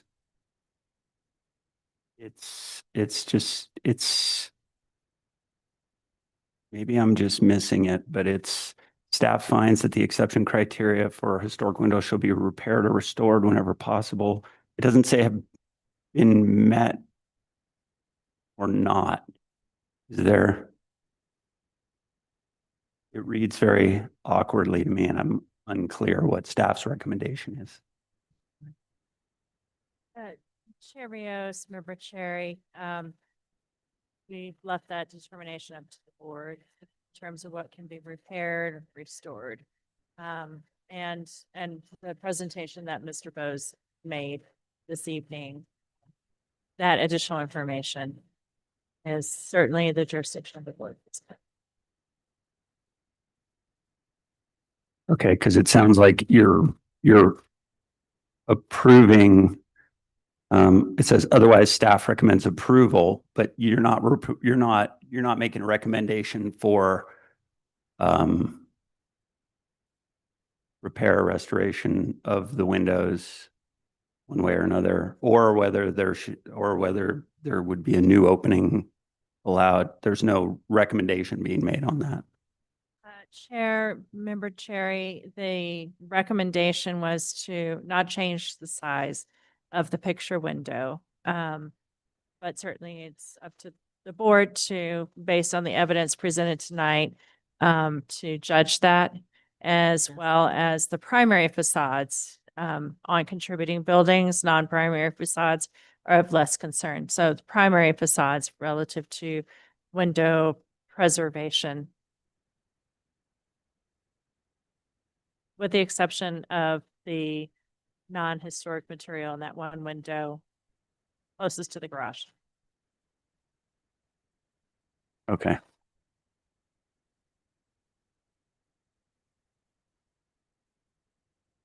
Thank you, Madam Chair. Yeah, I guess just point of quick discussion for me. I wasn't at the site visit. So I don't have the firsthand knowledge on this case that I wish I did, but looking at the primary elevation on the very left-hand side, I mean, from the photo, that's all I have. Those look like true divided lights to me.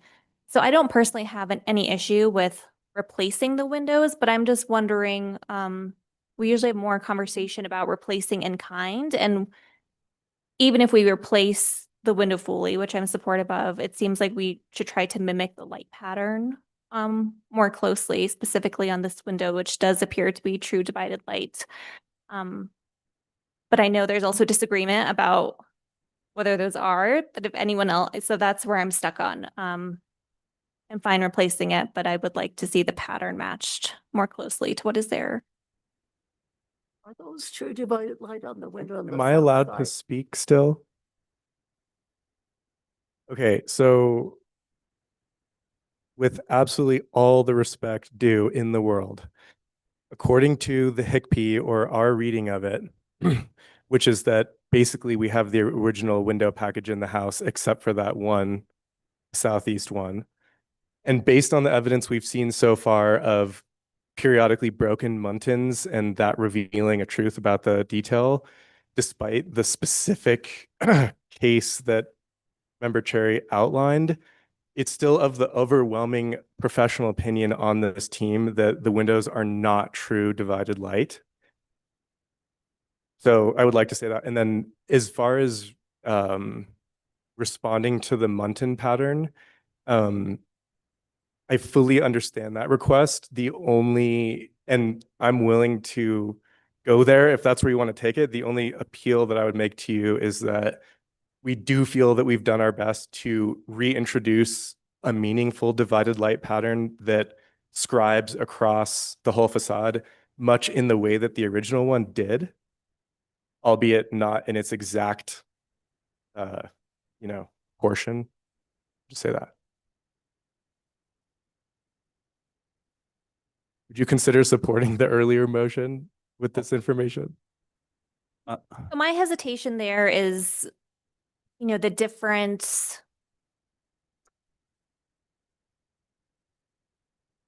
light pattern leans more contemporary than the square pattern that exists today. I do appreciate that the proposed muntin pattern, like I see what you did there with lining up, the book-ended windows. And I appreciate where you're coming from. You have responsibility to the client in terms of the counter. And if I were in your shoes, I would have done the same thing with changing that window height. But our responsibility, as the board, we're only looking on the outside in. We really don't consider what's inside. So that not being aligned irks me from a design perspective. So I still feel the same way personally about the light pattern. I think we should maintain the square. I do appreciate that you're willing to do the white, because I think that the dark bronze, charcoal black paired with the more horizontal pattern that really lends these to a more contemporary aesthetic. And just given the location and its proximity to Acequia Madre, I think it's important that this remain more true to historic light patterns.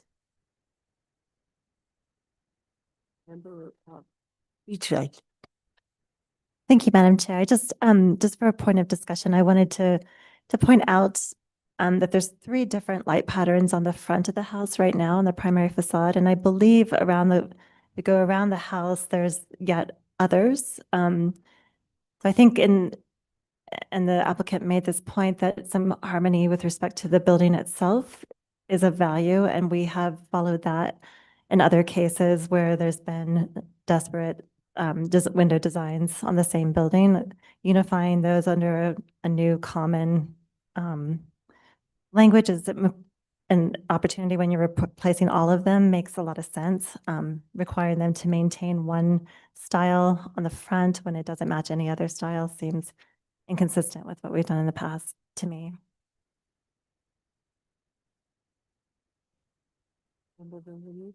Well, I'm trying to figure out if there's a way to break this impasse, and I was just going to ask whether Member Aguilar Medrano would support the motion with the friendly amendment to have the light pattern changed to be the same as what's existing on the current primary. So I would. that's I mean, the issue. Yeah, I just think that matches the consistency. Like I feel like we're already giving a lot with this. Like, this is why we need a window assessment, because I know I'm not a window expert.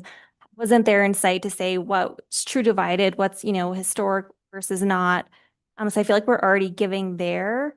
So given the fact that it's a primary facade, we should be trying to replace, I think, in kind as most as possible. So yes. That's a that- good point. I mean, I think it's a very good point, actually, because that's what, again, what the code requires when we do decide that it can't be repaired and needs to be replaced, we ask it to be replaced in kind. Yeah. That's our norm.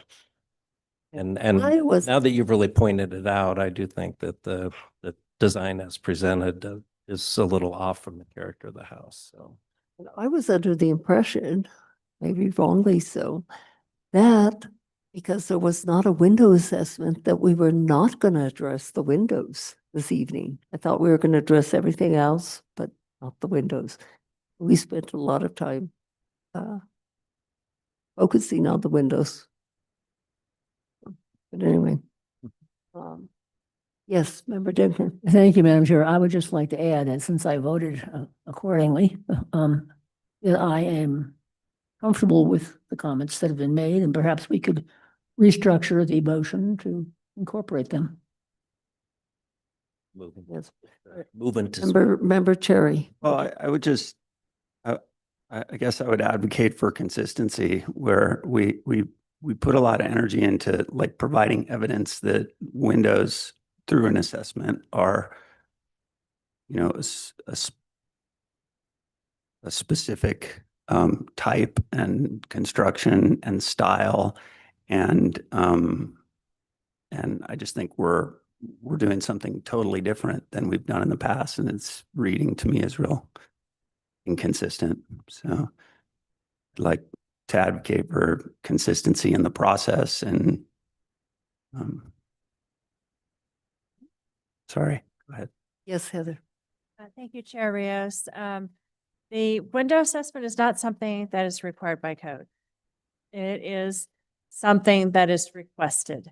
And so as a matter of procedure, the window assessment is intended to provide additional information. The applicant has provided additional information tonight, maybe not in the form of a printed window assessment.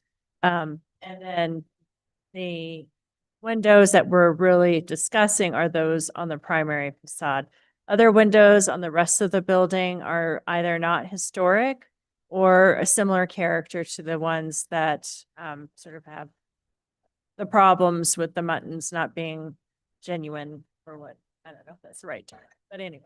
Yeah. Yeah, I mean, I understand that. And I guess I was there and I've seen a lot of windows. So I'm just hearing things stated in a way as factual when I'm not seeing the factual evidence personally. So that's part of that consistency. And I can understand if, and I do understand that it's not required, but that it can be helpful to have something more consistent than the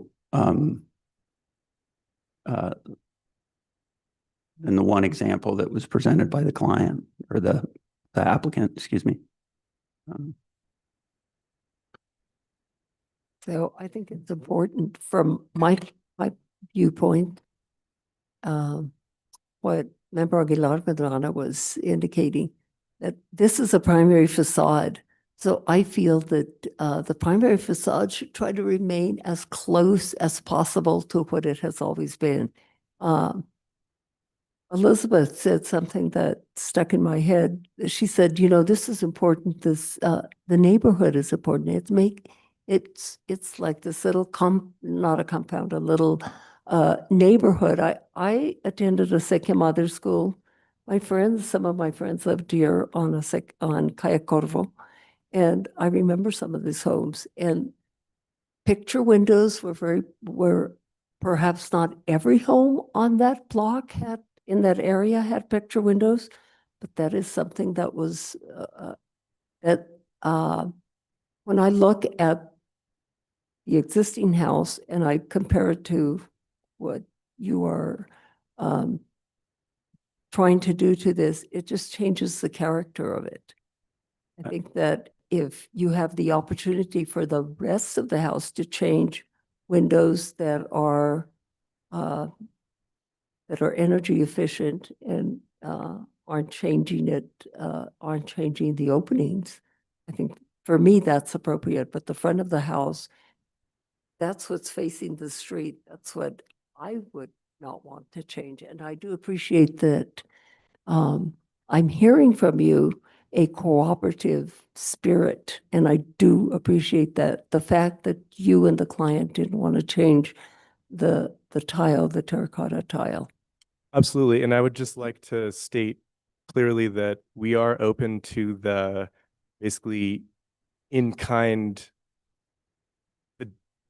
of the design of the Muntin layout as proposed. And I believe implicitly in what you said, Member Medrano, is also to keep the sill.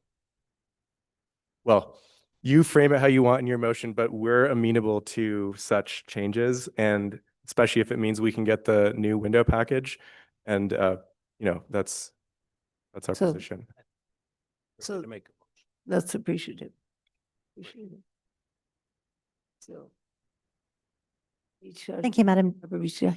Yeah, if it's acceptable to everyone, I'll just amend the previous motion if everyone remembers what that is. So we don't have to restate it. So consistent with my previous motion with the following change, that the window on the Southeast, southeast, the kitchen. no, No, other one, the northwest, what? The curve is the Corvo is throwing me, so I don't. Is are it- you referring to the vinyl kitchen window next to the garage? No, the one that's, the other one that's not next to the garage. Oh, Yeah. excuse me. Yeah, the picture unit that is sandwiched, flanked by, No, the other one, the okay, southwest. southwest. Okay, thank Sorry, you. yeah. Sorry, that's totally confusing. The poor attempt at clarifying the motion. You but could also specify all the southern windows in the primary facades, because that is the qualification. Without a break. Okay, so You can start your motion. yes, with respect to all the windows on the southern facade, primary facade, window replacement is allowed, provided that the division and size is, sorry, light patterns are maintained. Yeah, I actually don't intend to change the application's request for the window sill in the kitchen. I think that is it's fine. But the other three windows need to maintain the light pattern. So that's a condition added to this motion. This Is my that motion, clear? so- Sorry, I can try. You I can try again. No, I think it's. Okay. I think it's clear. Get that? It's the same motion, but to duplicate the divided light patterns on Duplicate. the primary. And facade. presumably find some version of them that works on the raised sill, which wasn't explicitly addressed, because obviously we wouldn't use the proposed pattern. If the other ones change, we would change it also. The new window that's now going to be divided light will have the same divided light pattern as. As the other opposed to ones. what we have, yeah. Well, now it's picture window, right? As opposed. Oh, as opposed to our what you were proposed presenting. design. Yes. That's right. Yes. Clarification.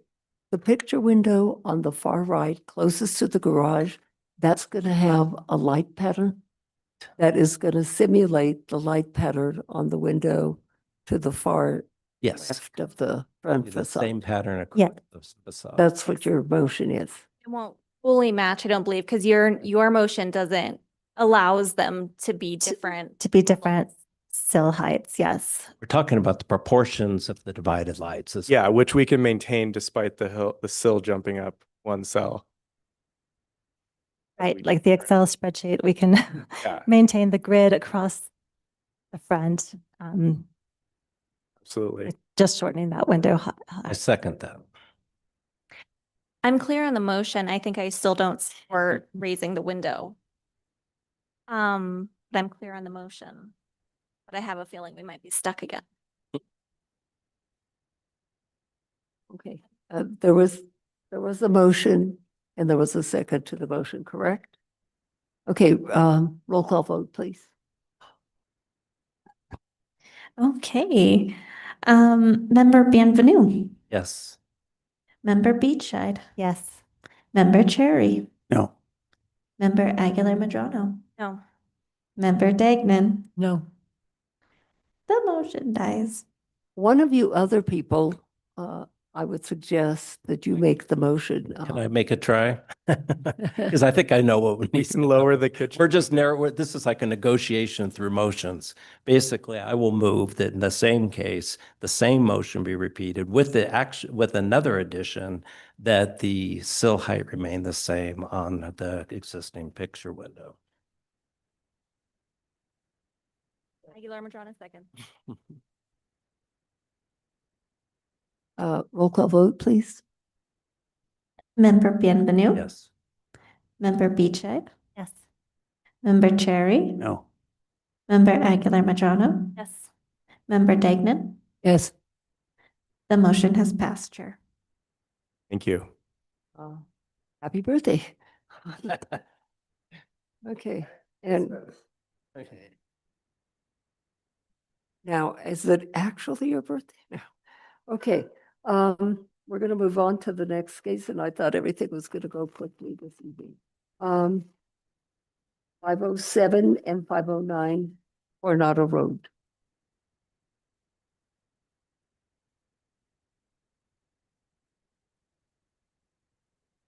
This is for a status review.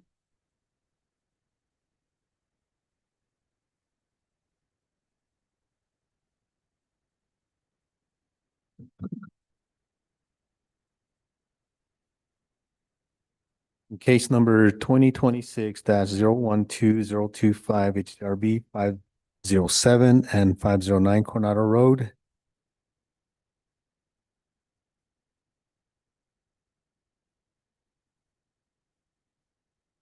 You only request status review and primary designation applicable. Ted and Josephine Lopez property at 507, 509 East Coronado Street consists of two separate addresses, parcels, with the main resident at 507 and the casita at 509. Both residents are currently listed on the GIS map as non-contributing to the downtown and east side historic district. Structures in the property include a privacy wall and pergola. The main resident was constructed in the late 1950s and is in the Spanish Purple Revival style. The core main residence is constructed of adobe, as is 2,214 square feet on top of a basement.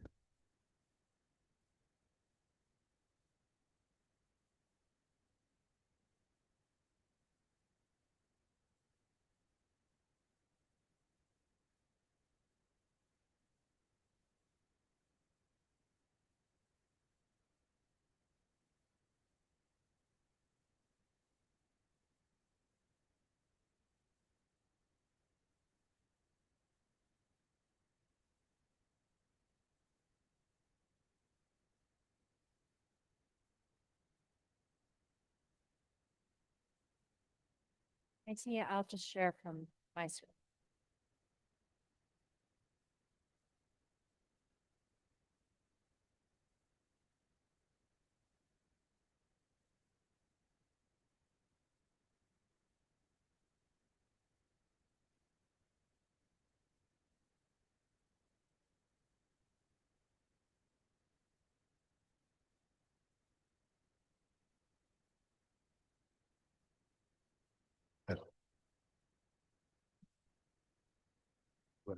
Oh, this is County Court. Yeah, this is.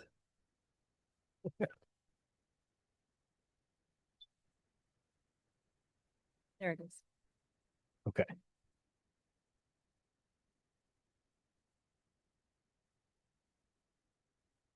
Okay. The portal was added to the east elevation in 1970s and was later modified. The carport addition was added in the 1980s and extends the street facing facade of the residence. South is the front of the residence and contains a portal, a projecting mass The carport and a long, shallow portal from the 1970s dominate the east elevation. The north elevation has a small bump out addition for a basement access and a chimney introduced after 1978. The west elevation is the least altered.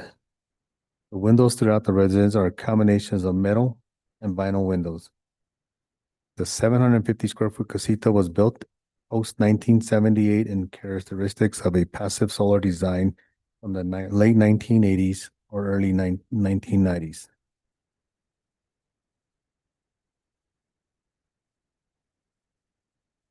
Staff recommends that the historic status of the structure be upgraded to contributing with the south elevation R1, R2, R3. We can change it to the facade diagram.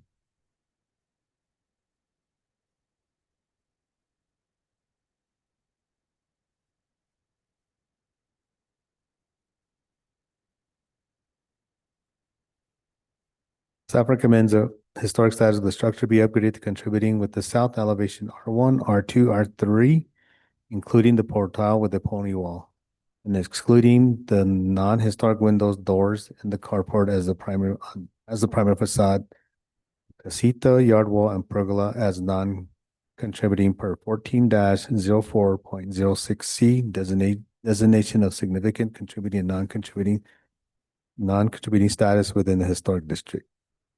Stand for question. Thank you, Gary. Any questions for Gary? No questions for you at this point. Applicant, will you come forward? Hello, will you please raise your right hand, state your name and address for the record? Steve McCormick, 318 West Gomez, Santa Fe. Thank you. Do you solemnly declare and affirm that the testimony you have in reference to this item shall be the truth and nothing but the truth, and do this under the penalties of perjury? Do. Thank you. Good evening. And Mr. McCormick, do you agree with staff's recommendation? We do. And do you have anything more to add? Just that the carport was not, is not historic, and so that's why we feel like it should not be a primary facade. Okay. Any questions for the applicant? I just have a curious question. That's a huge lot. Yeah. There's actually 2 lots. Did you see that? Yeah. I don't know if I don't have a picture of For it. the actual house and then the quote casita that doesn't look like such a casita, it looks like a pretty good size. I was surprised to hear it's only 750 square feet. Yeah, it's not so big, but that's why it's 507 and 509. They're actually 2, oh yeah. This is the city's website. So you can see the beige line cutting through the middle of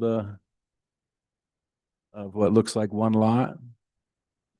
Yeah, so there's actually 2 lots. It's kind of funny.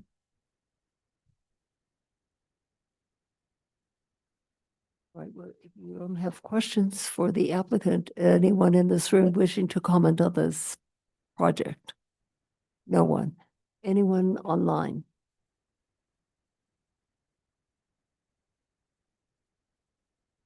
Chair Rios, no hands are raised. Board members, I will entertain a motion.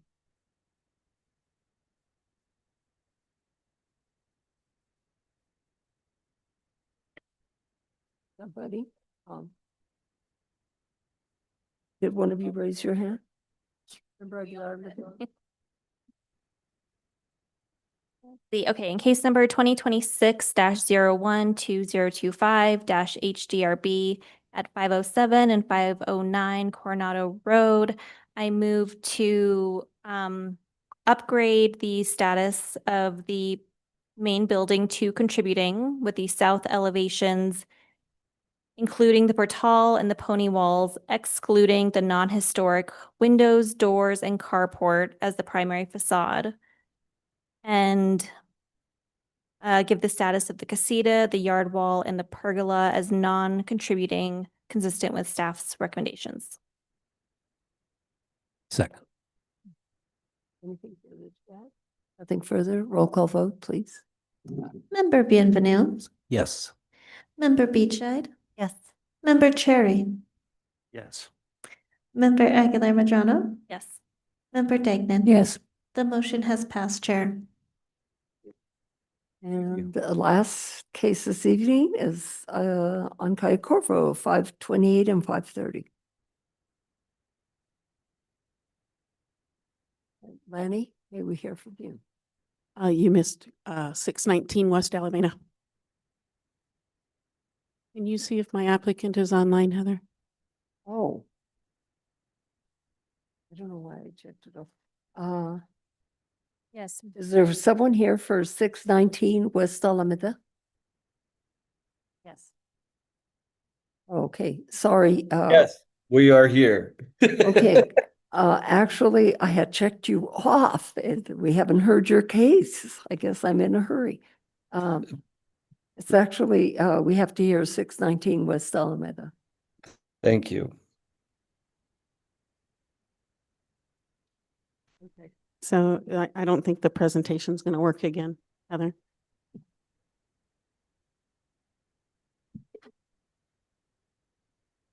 I'll run it here. Okay, thank you. Appreciate it. So this is case 2026-011825 HDRB for 619 West Alameda Street for a remodel. The property at 619 West Alameda is located across from the Santa Fe River Park. The houses in the area range in style, with the most prominent styles being Spanish Pueblo Revival and vernacular. Most of the residents are lower single-story buildings with an average height of 12 feet 8. The 702 square foot single-family residence at 619 West Alameda is listed as contributing to the West Side Guadalupe Historic District. The Spanish Pueblo Revival structure is constructed with adobe and pentile. The adobe portion of the residence was constructed approximately 1943, with the pentile addition about 1951. There was a wood-framed addition in the rear, which has been removed. And all except one window are wood, double hung, single glazed 1/1 windows. Property status was reviewed on July 8th of 2025 under case 2025-010664 HDRB. The residence was designated as contributing with the south and west elevations as primary. The pentile lined well was also designated as contributing.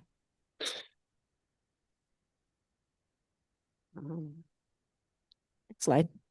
Sorry, I keep forgetting to tell you to change. The applicant proposes the following exterior alterations: to remove the existing windows with frames and restore the windows and frames. The concrete windowsills shall be retained, and existing windows are double hung wood with single light panes. To remove the south doors and frames, to reconstruct the frames and repair the doors. Next slide. Install a concrete bond beam on top of the adobe and pentile walls. Bond beam will raise the height of the structure from 9 feet 4 to 10 feet 6.5. The maximum allowable height is 14 feet 5.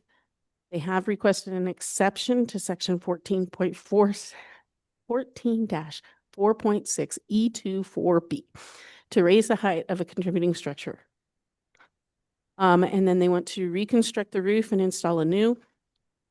Install new canale in the existing canale space on the northwest corner of the building. Next slide. Install 2 skylights. They will be low profile and shall not be publicly visible. Brace the southwest building corner to prevent the wall from continuing to move westward, and construct a 132 square foot, 9'6" high portal on the north elevation. The portal will be supported by wood columns and half wood headers, corbels, and a metal roof. Next slide.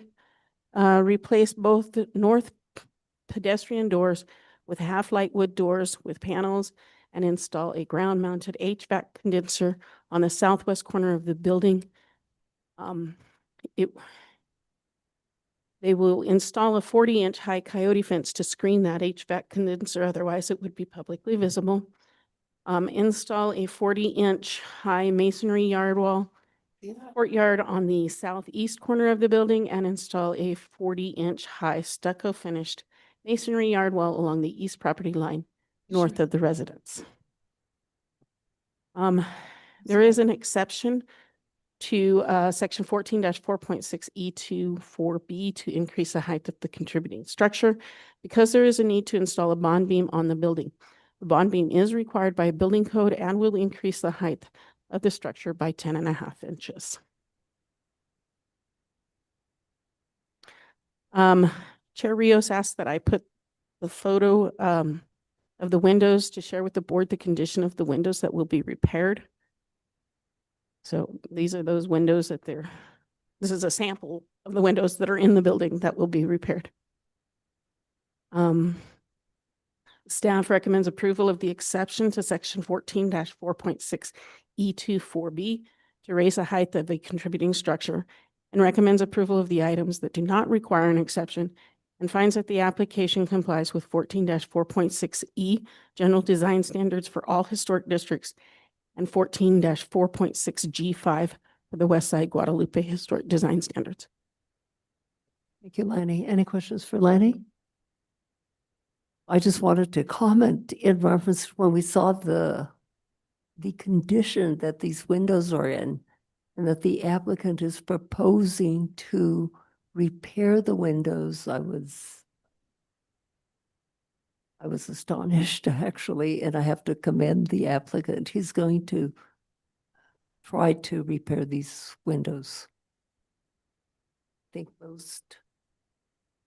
most owners would not go that route. If we have no questions for Lanny, we'll ask the applicant to speak to get sworn in.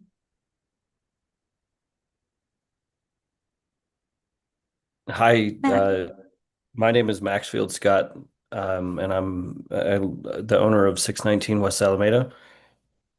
Thank you. Do you solemnly declare and affirm that the testimony you have in reference to this item shall be the truth and nothing but the truth, and do this under the penalties of perjury? I do, yes. Thank you very much. Well, good evening, and what do you have to add?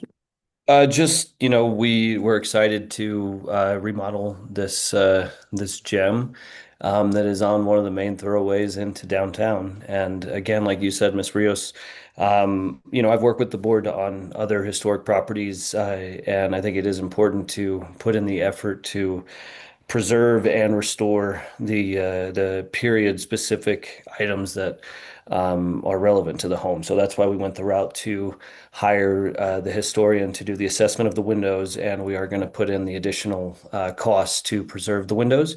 And primarily our goal with this project is to just bring health and safety items up to code, and then again, preserve the Santa Fe style for our wonderful city.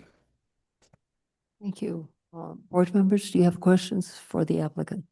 Member Benvenu. Thank you, Madam Chair. No questions, but I just want to echo Chair Rios's comments about the windows. But I think just generally, the entire project just shows such respect for what a lot of people, we've seen many of them, think of as just a useless little building that needs to be either taken down or wrapped in a new building to maximize the lot.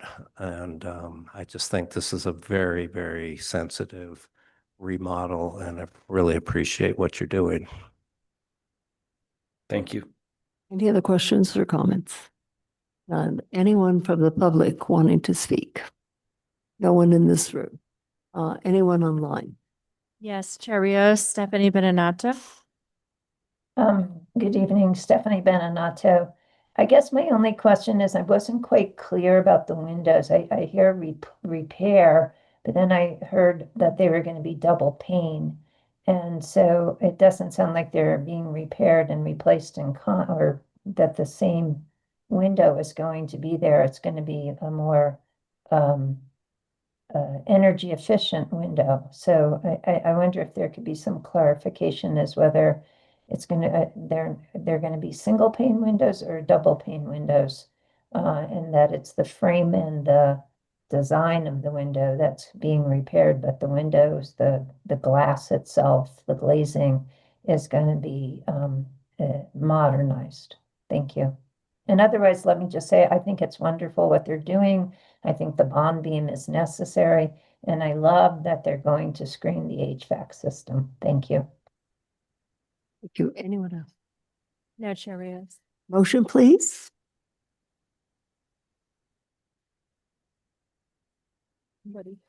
Do it if. Member Benvenu. Okay, thank you, Madam Chair. Case 2026-011-825 HDRB at 619 West Alameda Street.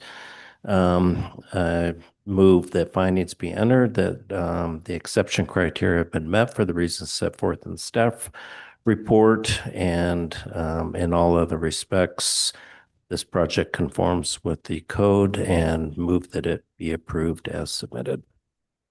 Beachside seconds. Roll call vote. Member Bienvenu. Yes. Member Beachside. Yes. Member Cherry. Yes. Member Aguilar Madrano. Member Dagnan. Yes. The motion has passed, Chair. Thank you, applicant. And we'll go to the last case this evening, which is the Cayo Corvo case.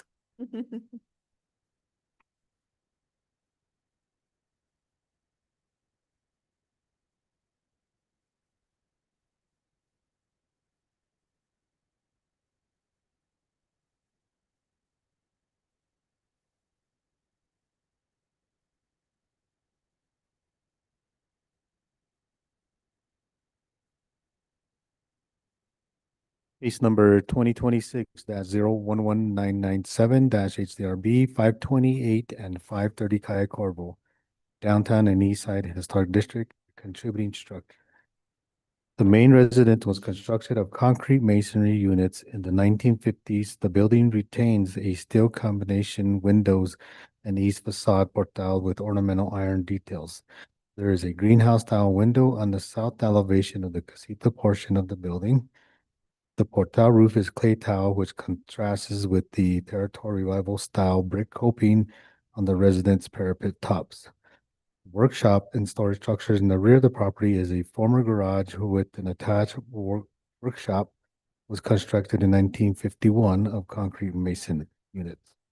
South of the structure is at a zero lot line and is connected to a garage at 532 Cayo Corvo. The Historic District Review Board designate the main residence as contributing with the east and southeastern facades, including the portal, and excluding the non-historic doors and windows as the primary facades, as indicated.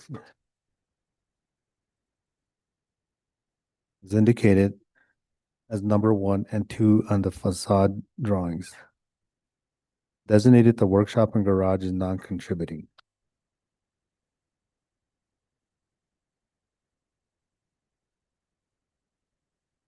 The applicant requests on the main residence construct a 150 square foot addition on the west elevation. The elevation will be to a height of 15.4 with a maximum allowable height is 14 feet. The addition will match the existing height of the rear of the structure, which is at a lower slope than the east elevation, which will remain at the height of 14 feet, 1 inch. The addition will have a brick coping and the parapet to match the original structure. Construct a 200 square foot portal addition on the west elevation. The portal will be constructed to a height of 13 feet 8 inches. The portal will be hipped clay tile roof to match the existing east portal roof, wood posts, and wrought iron. Replace all exterior doors and windows with wood clad doors and windows as recommended. Remove the wrought iron posts, replace them with wood posts painted to match the windows. An exception to the 14-5.2 D1A is requested for the removal of historic materials. Replace wrought iron railings to replicate those existing on the east portal. Install exterior insulation on the entirety of the existing uninsulated main house except for the primary facade.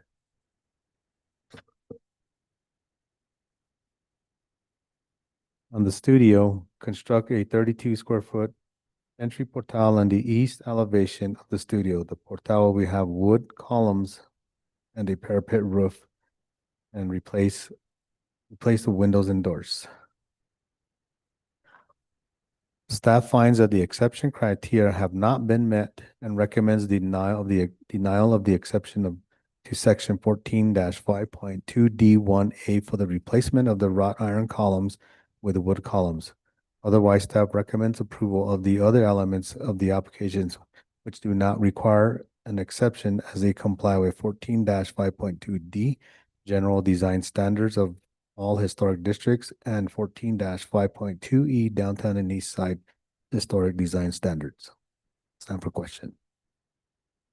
Gary, is this application also asking for a gate? Yes, I saw something. This was not my case. It was Amanda, so I'm just replacing her. And Can you tell us how far back is that gate going to be? let's see, let me go And to what material is it made of, and what's the height?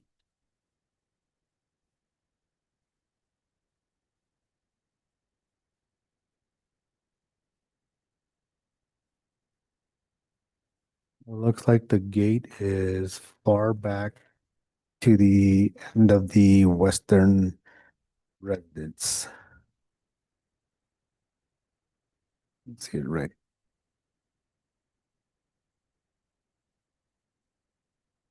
It is about 4 car lengths back. Lengths. It is located immediately adjacent to the rear of the house, and not right on the street. Really far back. Yes, there's Correct, about 4 car lengths of space back from the street. And what are the materials? I guess I can ask the applicant. Gary, I can ask the applicant a question. Does anyone else have questions at this point? No one.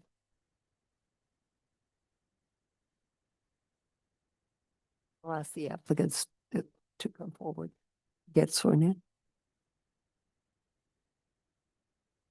Hello. Will you please raise your right hand, state your name and address for the record? Drew Tan, 1219 Saragota Road. Thank you. Do you solemnly declare and affirm that the testimony you have in reference to this item shall be the truth and nothing but the truth, and do this under the penalties of perjury? Do. Thank you. Yeah, the gate is where Gary circled where it is 4 car lengths back.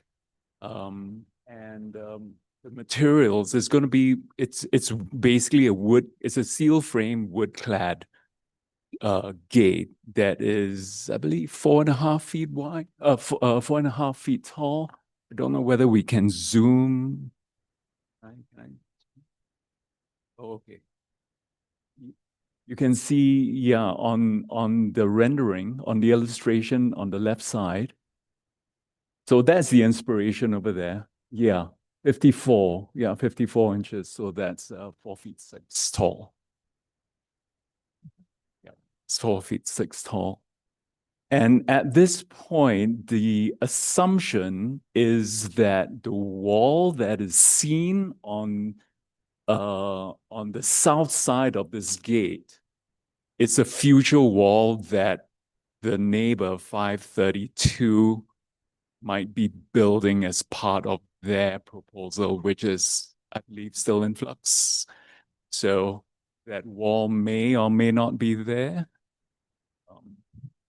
right now. But the assumption, because based on their design review, their hearing, that part of that proposal was approved. So we are assuming that that wall will be there in the future.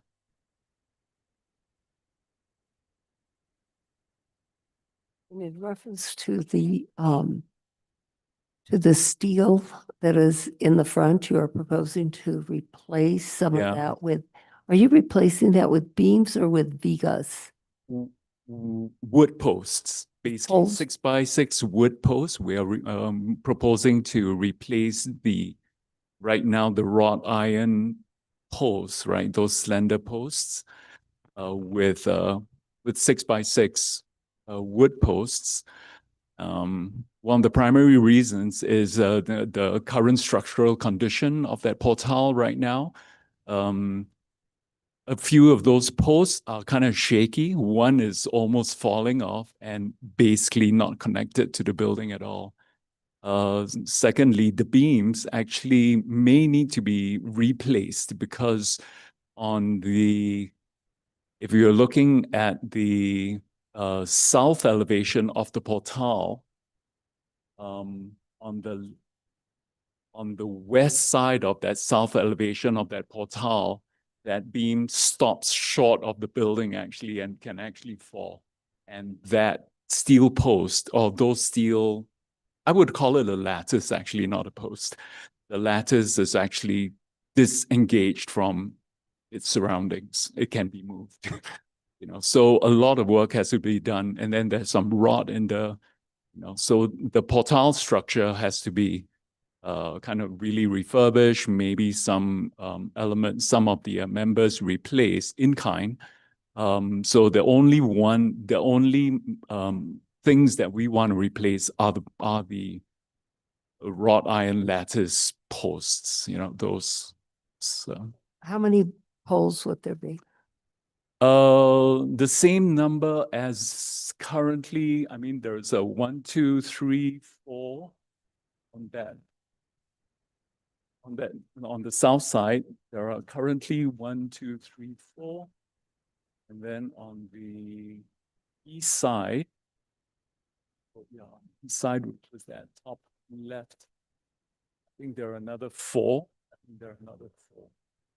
So, and on the corner, I think it's an L.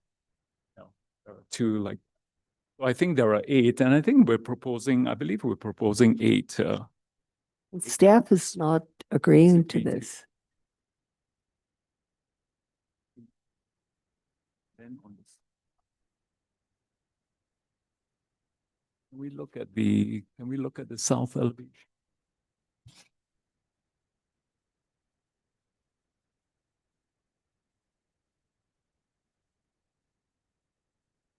South elevation, so 1, 2, 4. So there will be 5 posts altogether. There will be 5 posts altogether, and there are currently 8 of those lattice posts.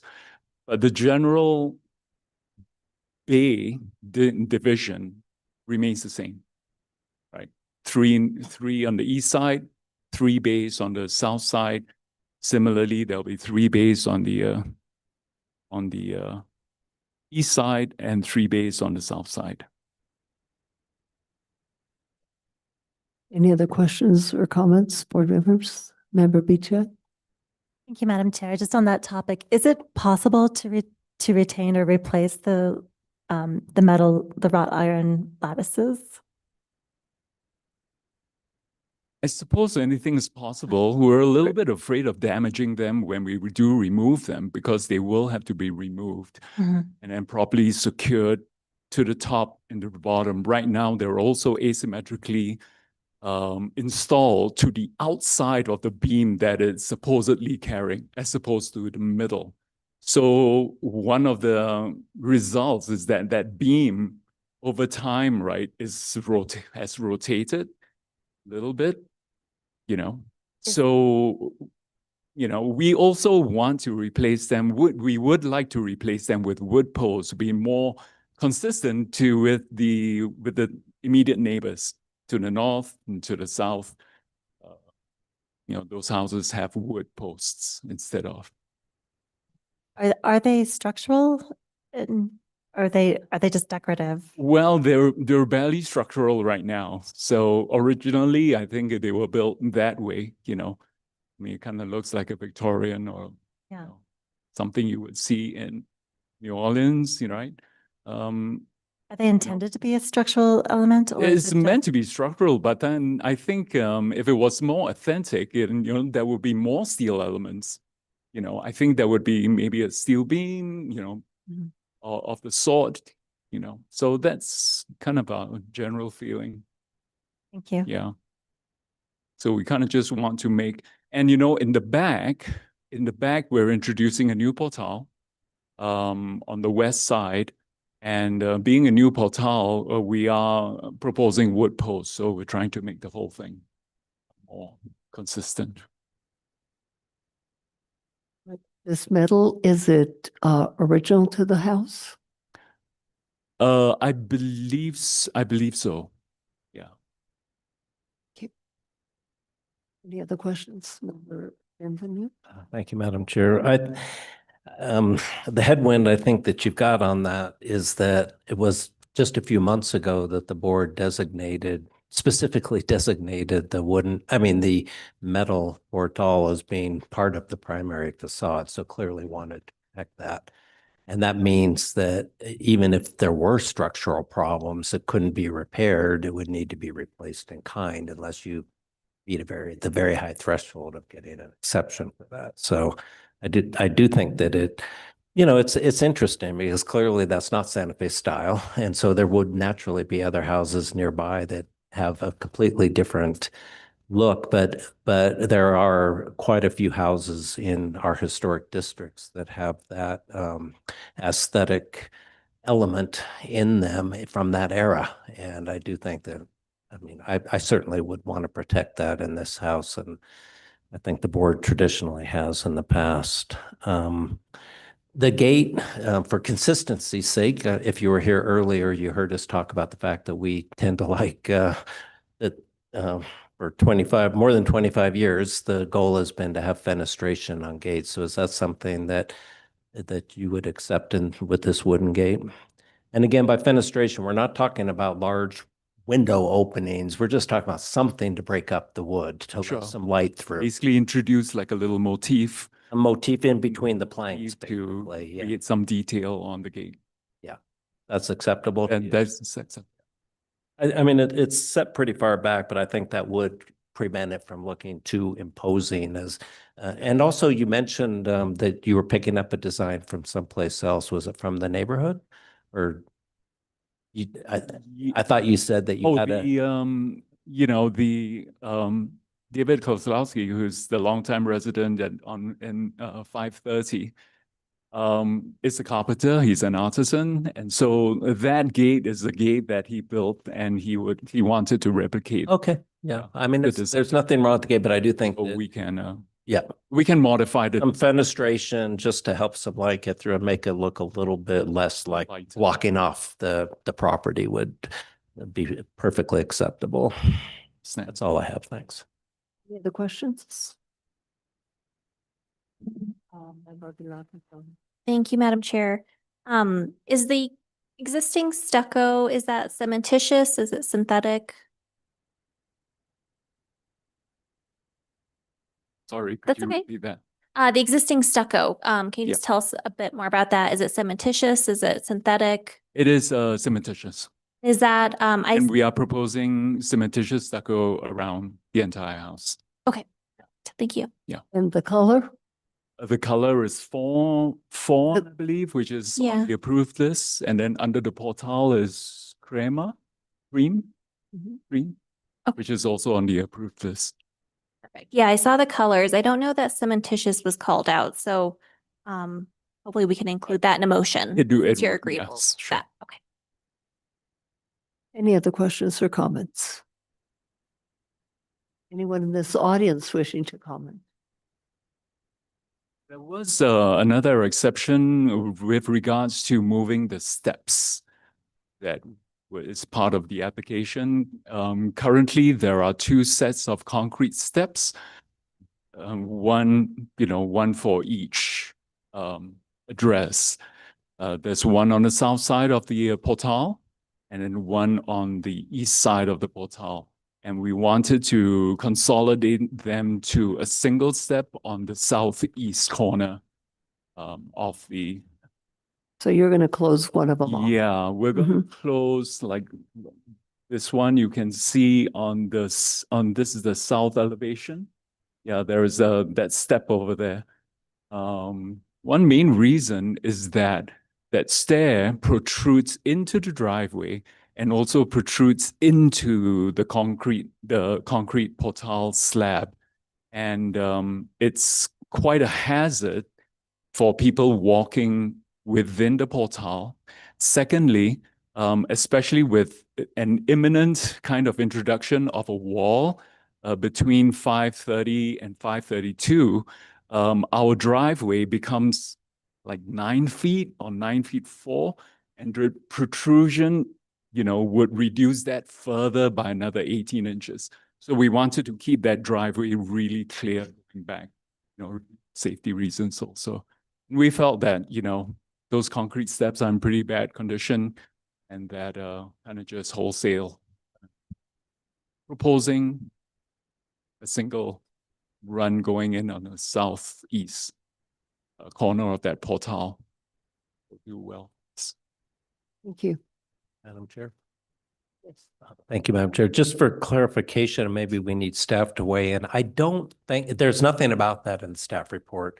I have a feeling that they did not consider an exception to be necessary for the steps. It's part of your application that I don't think that they considered it to need an exception. Am I wrong about that? Doesn't need an exception, correct?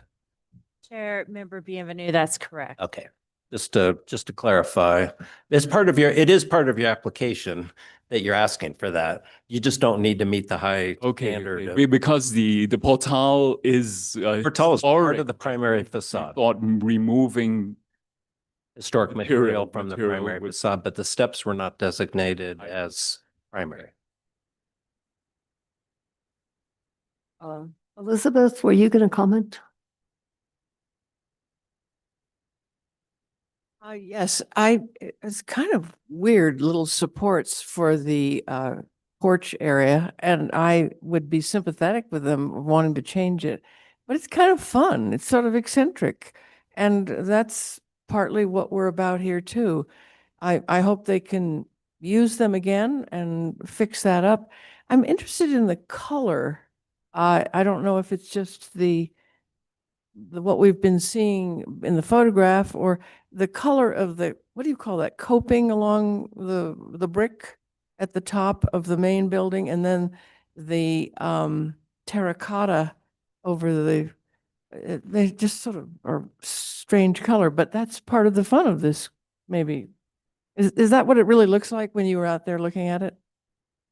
Do you know what I mean? What is that curvy stuff that goes over the porch area as terracotta tile, and then the coping, is that what it's called, along the, yeah, I mean, it's definitely, we got a little California, we have a little bit of New Orleans with the posts, and we have a little bit of New Mexico in the main building. And after a while you kind of love the place. So I'm glad that you're going to say it's okay to fix those dreadful steps. Thank you. Are you introducing blue to this house? The color blue? Yeah, all the new doors and windows will be blue, and we would like to paint the portal with wood elements. Presently brown? They are currently that reddish brown. This is not accurate at all. This blue is not accurate at all.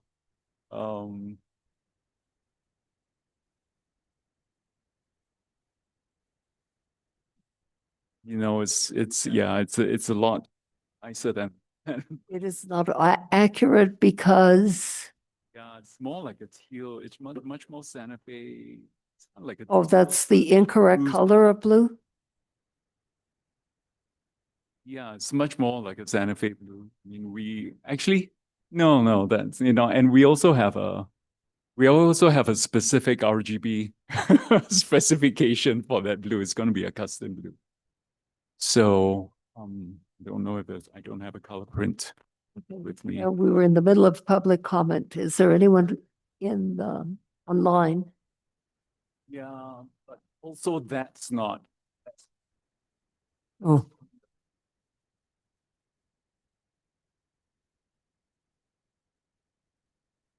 Yeah, but the RGB specifically.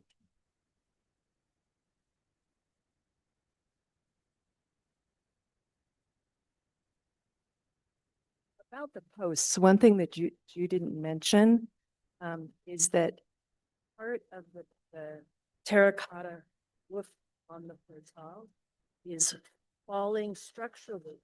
It's falling away from the wall, the exterior wall of the home, south side, particularly above the doorway of the 530, which is the southern. And so that structural is part of the west, or replacing those metal lattice with wooden posts. So if we're going to go to the trouble to reconstruct that portal, to make sure that it's sufficiently supported, we don't want we want to make sure that we are able to repair that challenge to the that in the historical report, it's noted that lattice was a common, it was commonly used it was a hardware store. It was something you get at the True Value. And I have seen it elsewhere in town and on the east side. Our concern is the structural concern more than the design, because you absolutely said that we could structurally prove it, using wood instead of those posts, because they would be a different height. Because right now they're higher than as it's on the outside, it's supporting that beam. So that structural concern is a major concern for the owner. But I wanted to make sure, I don't know how anything can be done. Yeah, but so I just wanted to add that point, which was one of our arguments in it. And then I also wanted to ask a question, which is that we did, thinking that we needed the exception to move the cement stairs, and we paid for that. Paid the $200, and the additional $200 for the removal of historic material and the replacement of non-historic material. I didn't know how that worked. So if you go through.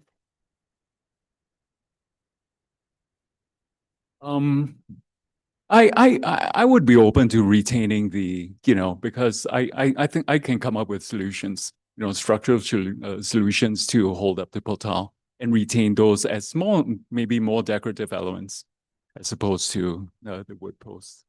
I think we would have the wood posts in the back, and I think that could be quite nice, in consultation with Paul Duran a few months ago. Mentioned that, hey, maybe it's actually quite interesting that there is a difference. There's a historic portion and then there's a new portion. So I think I can work with it. Good. And we were in the middle of public comment. And is there anyone online? Yes, Arios. Previously sworn. Stephanie Beninato, can you hear me? Yes. Okay. I love this house. It's beautiful. I love the cactus, actually. They're amazing. But I'm really happy that you are kind of going towards leaning to the preservation of this iron lattice work.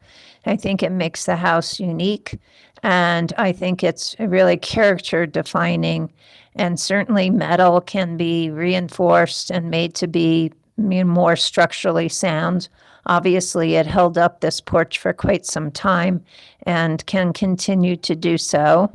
I can see why the steps were perhaps considered historic material, but I don't see any problem with taking them away to make the driveway, make it safer there.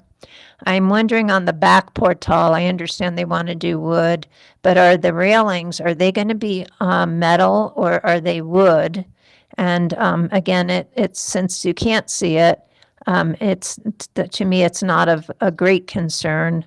But I think that, and I do think it distinguishes something new from the historic. And I do like the colors that they're choosing, particularly for the stucco. instead of having, you know, like really dark colors. On the fence, there's one drawing to the right, it says inspiration next to it. It's slightly lighter looking than the fence with the man standing next to it. And I hope that they will choose the lighter coloration of that. I just think it's less, I don't know, less, it draws your eye less, it seems to go better. And yes, the idea of a little fenestration there, maybe some ironwork, opening with some ironwork, which would play into the front portal. So thank you very much. And I appreciate that they're taking care of the house. And again, I, I love this house and I love the cactus. Anyone else? Members of the board, if you have nothing further to say, I will entertain a motion, please. A courageous person. Member Benjamin, you are the courageous.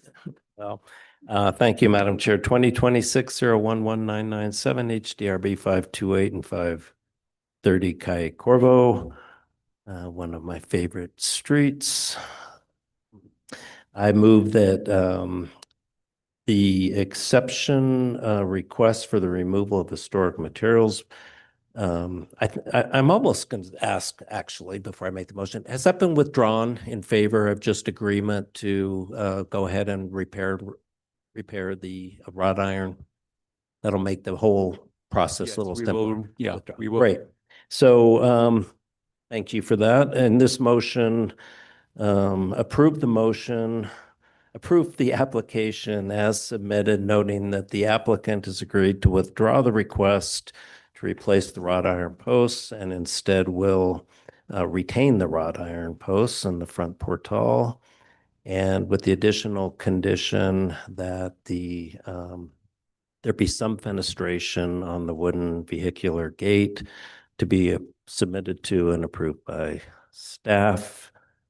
And in all other respects, the application is approved. Aguilar Madrano will second with a friendly amendment, just to state that the stucco will be cementitious to match the existing, which you stated. Accepted. And also, I think that the color blue that you are representing this evening wasn't the true color blue. I would suggest that staff take a look at that and approve that one. Is that okay with you? I think so. Do we normally get into that level of detail? I guess that's fine. Yeah, we do. On the, so staff, so what exactly do we want staff to do? Just agree that the color that they're proposing is acceptable? The applicant based on it? indicated that the color that was presented is not the actual. Yeah, I understood the applicant to be saying that with the color that was presented on the screen is not a true reflection of the actual color, but that they have provided the actual color number in their application that they're suggesting. So maybe staff just approves that exact color. It's also, it's in our packet and appears much more muted than what the screen was showing. Yeah. And it has the formula there as well. Okay. Anything else? Nothing else? Roll call vote, please. Oh, yeah, there was. Yes. Member Bienvenue? Yes. Member Beachside? Yes. Member Cherry? Member Aguilar Madrano? Member Dagnan? Yes. The motion has passed, Chair. Thank you very much. Thank you. That was the last case this evening. Anything under discussion? Good, Chair. Any matters from the board? Oh, Gary, did you have the? Yes, I did, Madam Chair. I'm just wondering if everybody's going to make it to the informational meeting on April 7th in person. If not, please let me know so we can do the link to the video session. So, correct. Yes. Thank you. Any matters from the board? No matters from the board? And our next meeting is April the 14th. And I will entertain a motion to adjourn. Gagnon moves adjournment. Aguilar Madrona seconds. Those in favor say whoopee. Say aye. Aye. Okay. Good night, everybody. Look, we were 15 minutes.